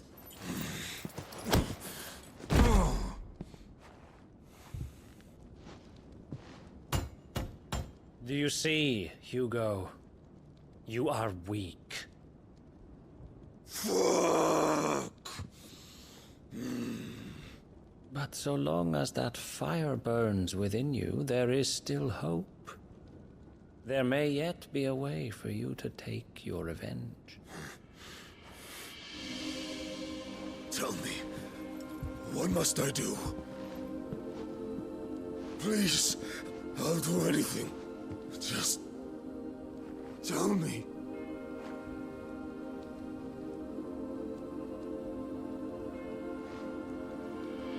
The heart. What of it? A Mother Crystal's heart is the most concentrated source of ether in all creation. Perhaps you could take advantage of that. Of course, the crystal would not yield her blessing to any ordinary man. But then, you are no ordinary man, are you, Hugo? Clive Rossfield stole your power, but others have suffered a similar fate, and still managed to find the strength to conjure their icon. Like Benedicta Harmon. She too drank of the ether and gained a power beyond human understanding. She did?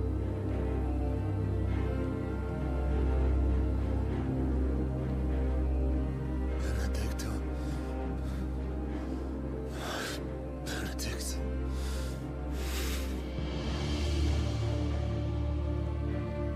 I'll do it. My love. I'll avenge you.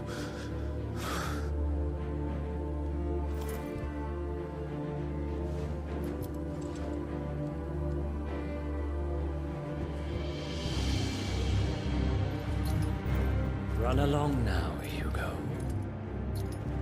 You need only follow the light.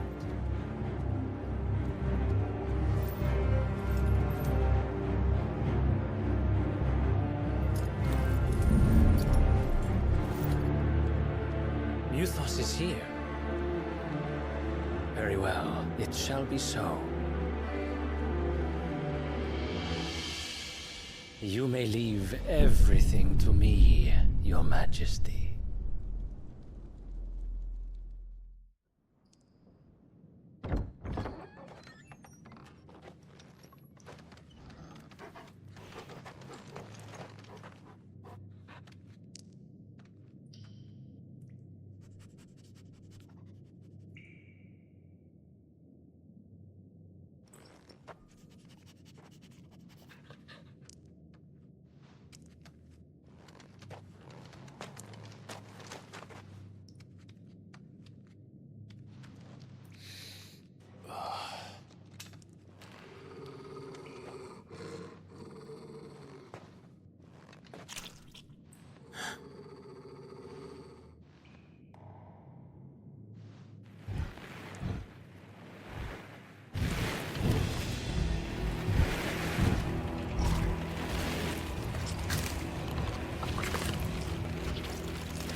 Did the royalists bring them from Ash?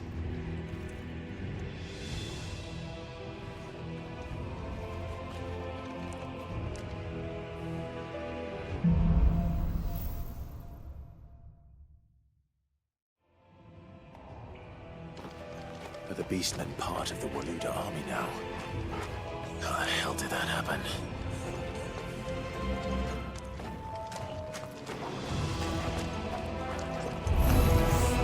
They've spotted us.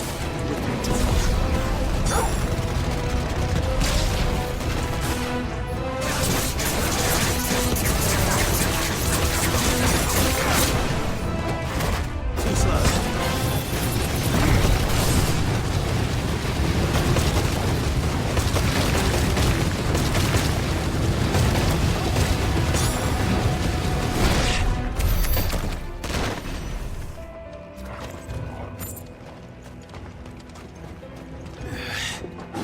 Taken over the entire mine.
So much for the men of the Rock.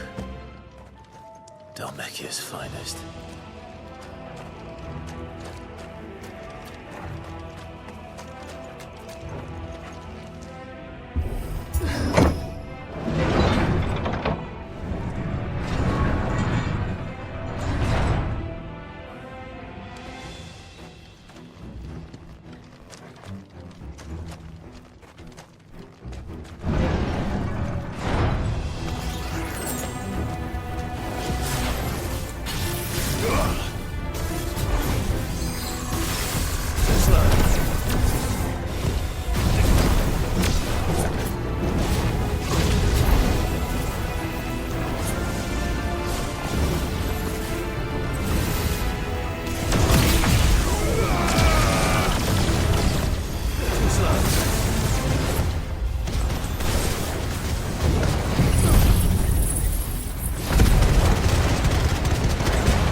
should never have left Ash.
Won't be going any further this way.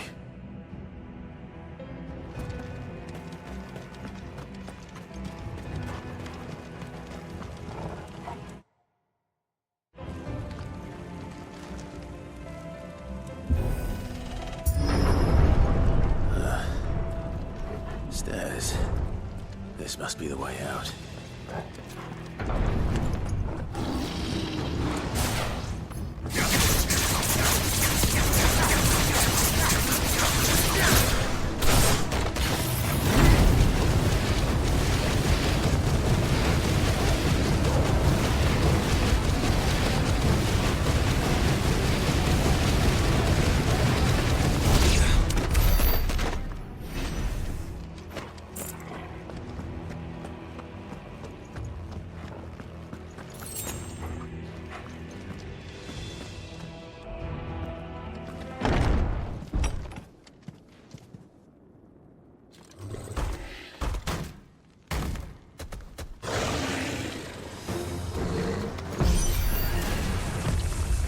Sneaking past this one. How did it get in here?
Torgal.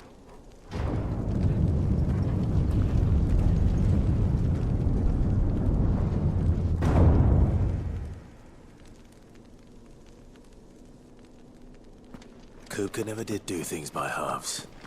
As if taking the Mother Crystal for his own wasn't enough. He had to build his castle in it.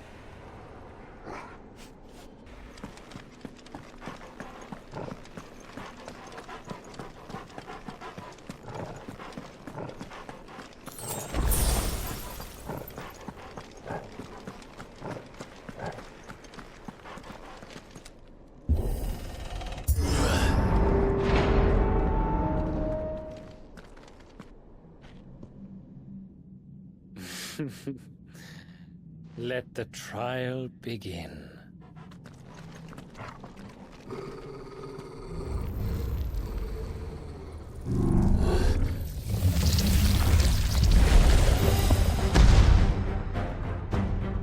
What the hell? With me, Torgal.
Seems we're expected.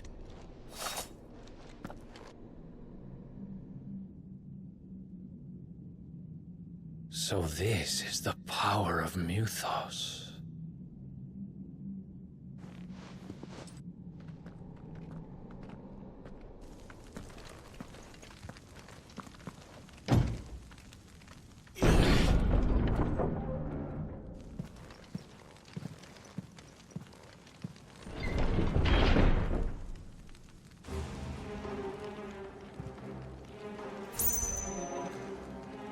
Did the orcs do this too?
is going on? Are these things here for me? Or for him?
First orcs, now these nightmares. Is this your doing, Ultima?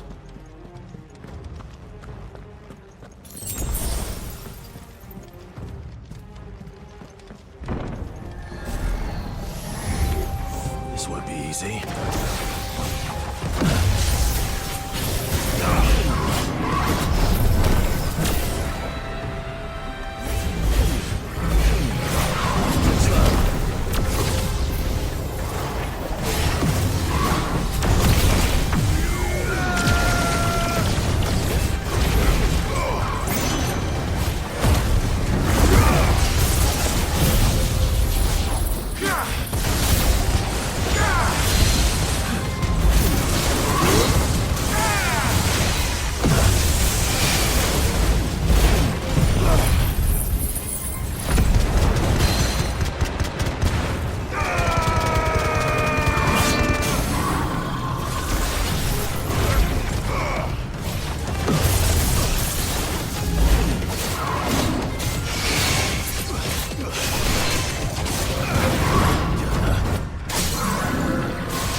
You've been busy, Kupka.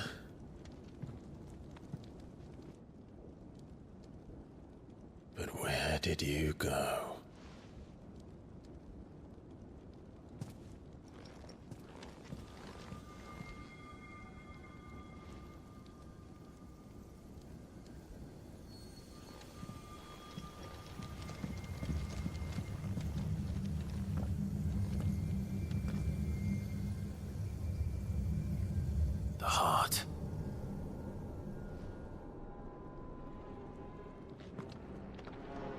He's in the sanctuary.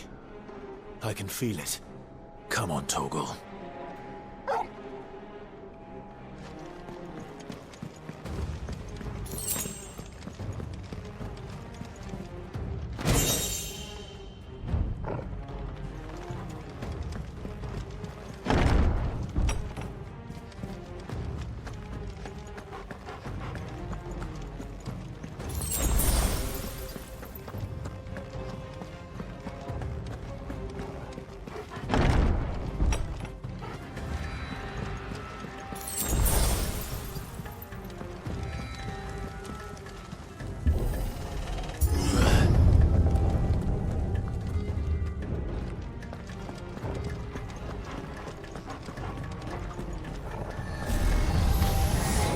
Just what I needed.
Benedicta, my everything. I've missed you so much. Kuka!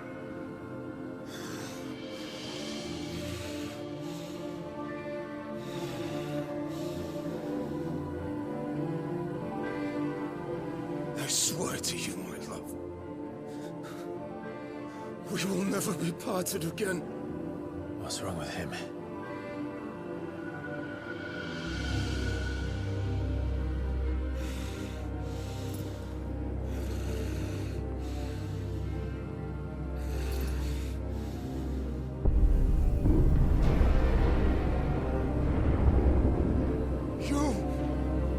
Get away from her!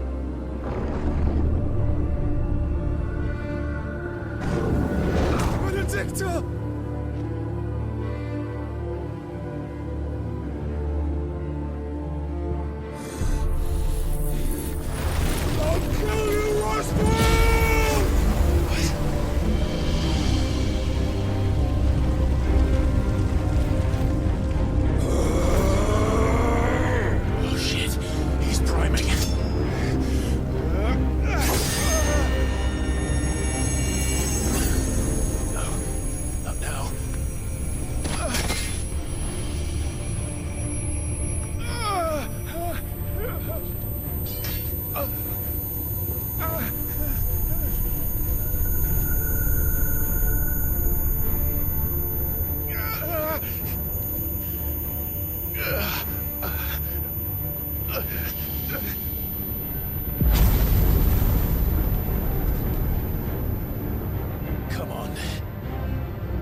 give this a try. Not bad.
Mortimer.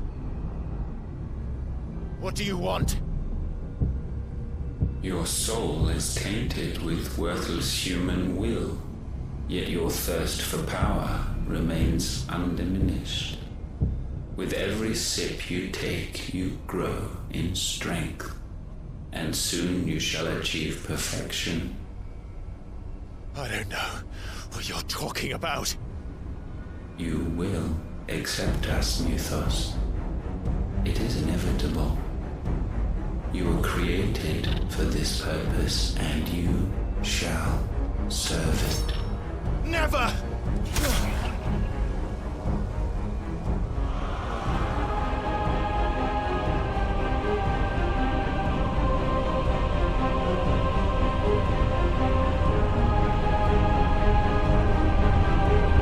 Fight it, Clive! Don't let him in! Consciousness. We see now. Human will is so insubstantial it cannot exist in isolation. You mitigate its weakness by interweaving it with your consciousness. We believed we had merely to purge you of your will to claim our vessel. It appears we first have to sever every thread of the consciousness that supports it. No matter. The time to build a new world is not yet upon us. We will contemplate.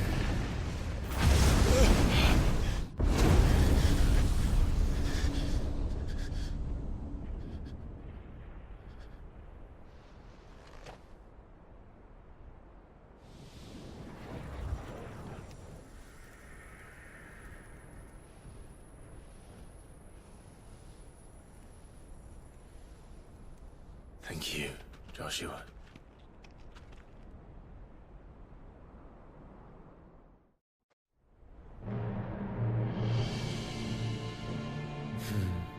One can no more command the power of ether by drowning in its flood than one can constrain the tides by standing in the sea.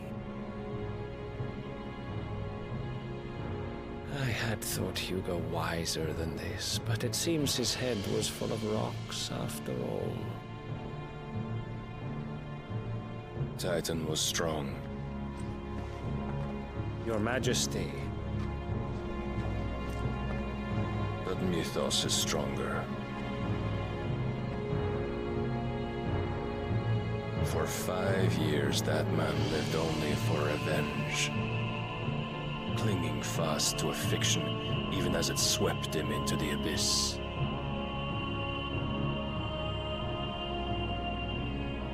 One cannot change one's nature through force of will alone. Only the Almighty can do that.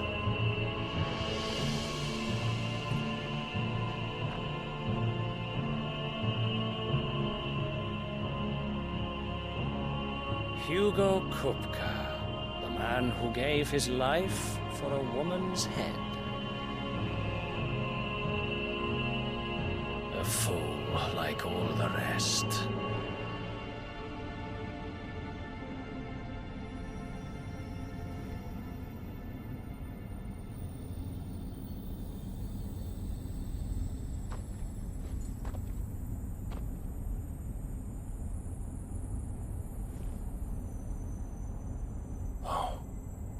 That the death of a mother crystal should be so beautiful.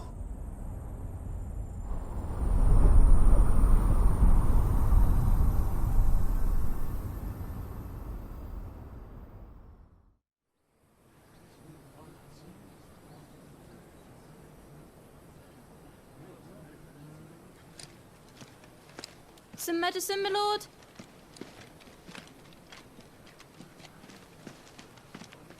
I have salves, potions, anything you need. Stop bothering me, urchin, or you'll feel the back of my hand.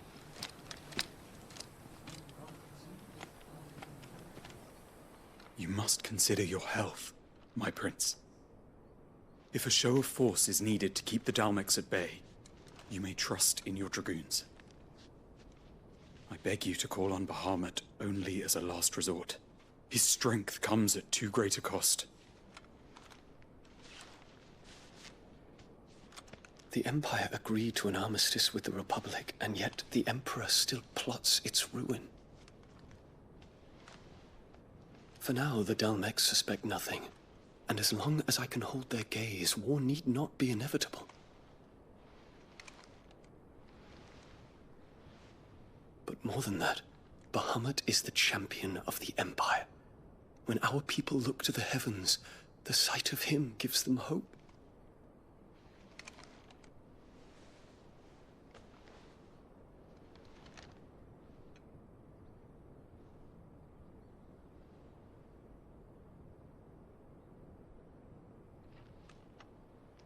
Forgive me, Terence. Would that you were my master. But alas. I will always be your loyal servant.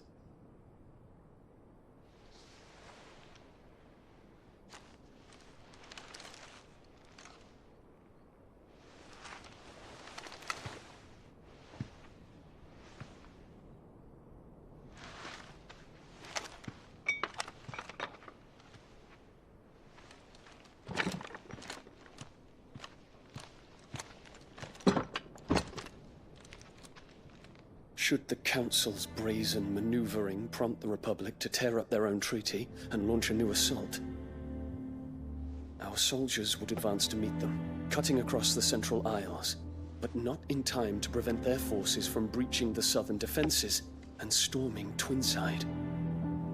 And so the capital would become a battlefield. Thousands of innocents would die. I cannot allow that to happen. There is one small mercy, at least. You will not be forced to do battle with Titan.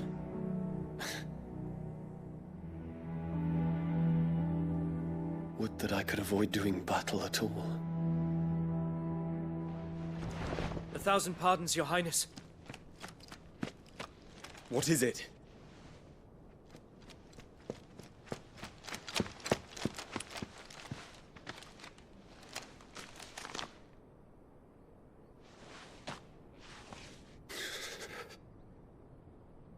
Olivier has been made Emperor. What is the meaning of this? My father's orders. What were they? Quickly! Yes, Your Highness. His Radiance requests that Your Highness maintain position here and... Ah!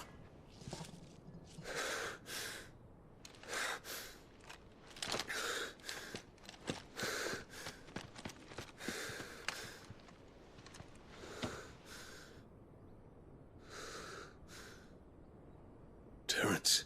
Yes, my prince. I must go to the palace. I'll ready your steed.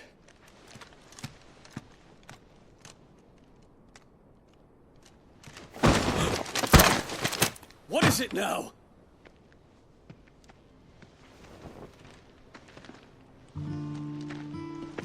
Forgive the intrusion, Your Highness. I know you. At ease. We stand in the presence of the Phoenix. You wouldn't want to get your fingers burned. I hope I'm not interrupting. Not at all. Though I admit, I did not expect such a distinguished guest. How many years has it been since the Remembrance ceremony? 20? I thought you long dead. Do I address a ghost? Many have told me that I look like one. But no. I'm alive. Just. Prince Dion of the House Lesage, I have a tale to tell you.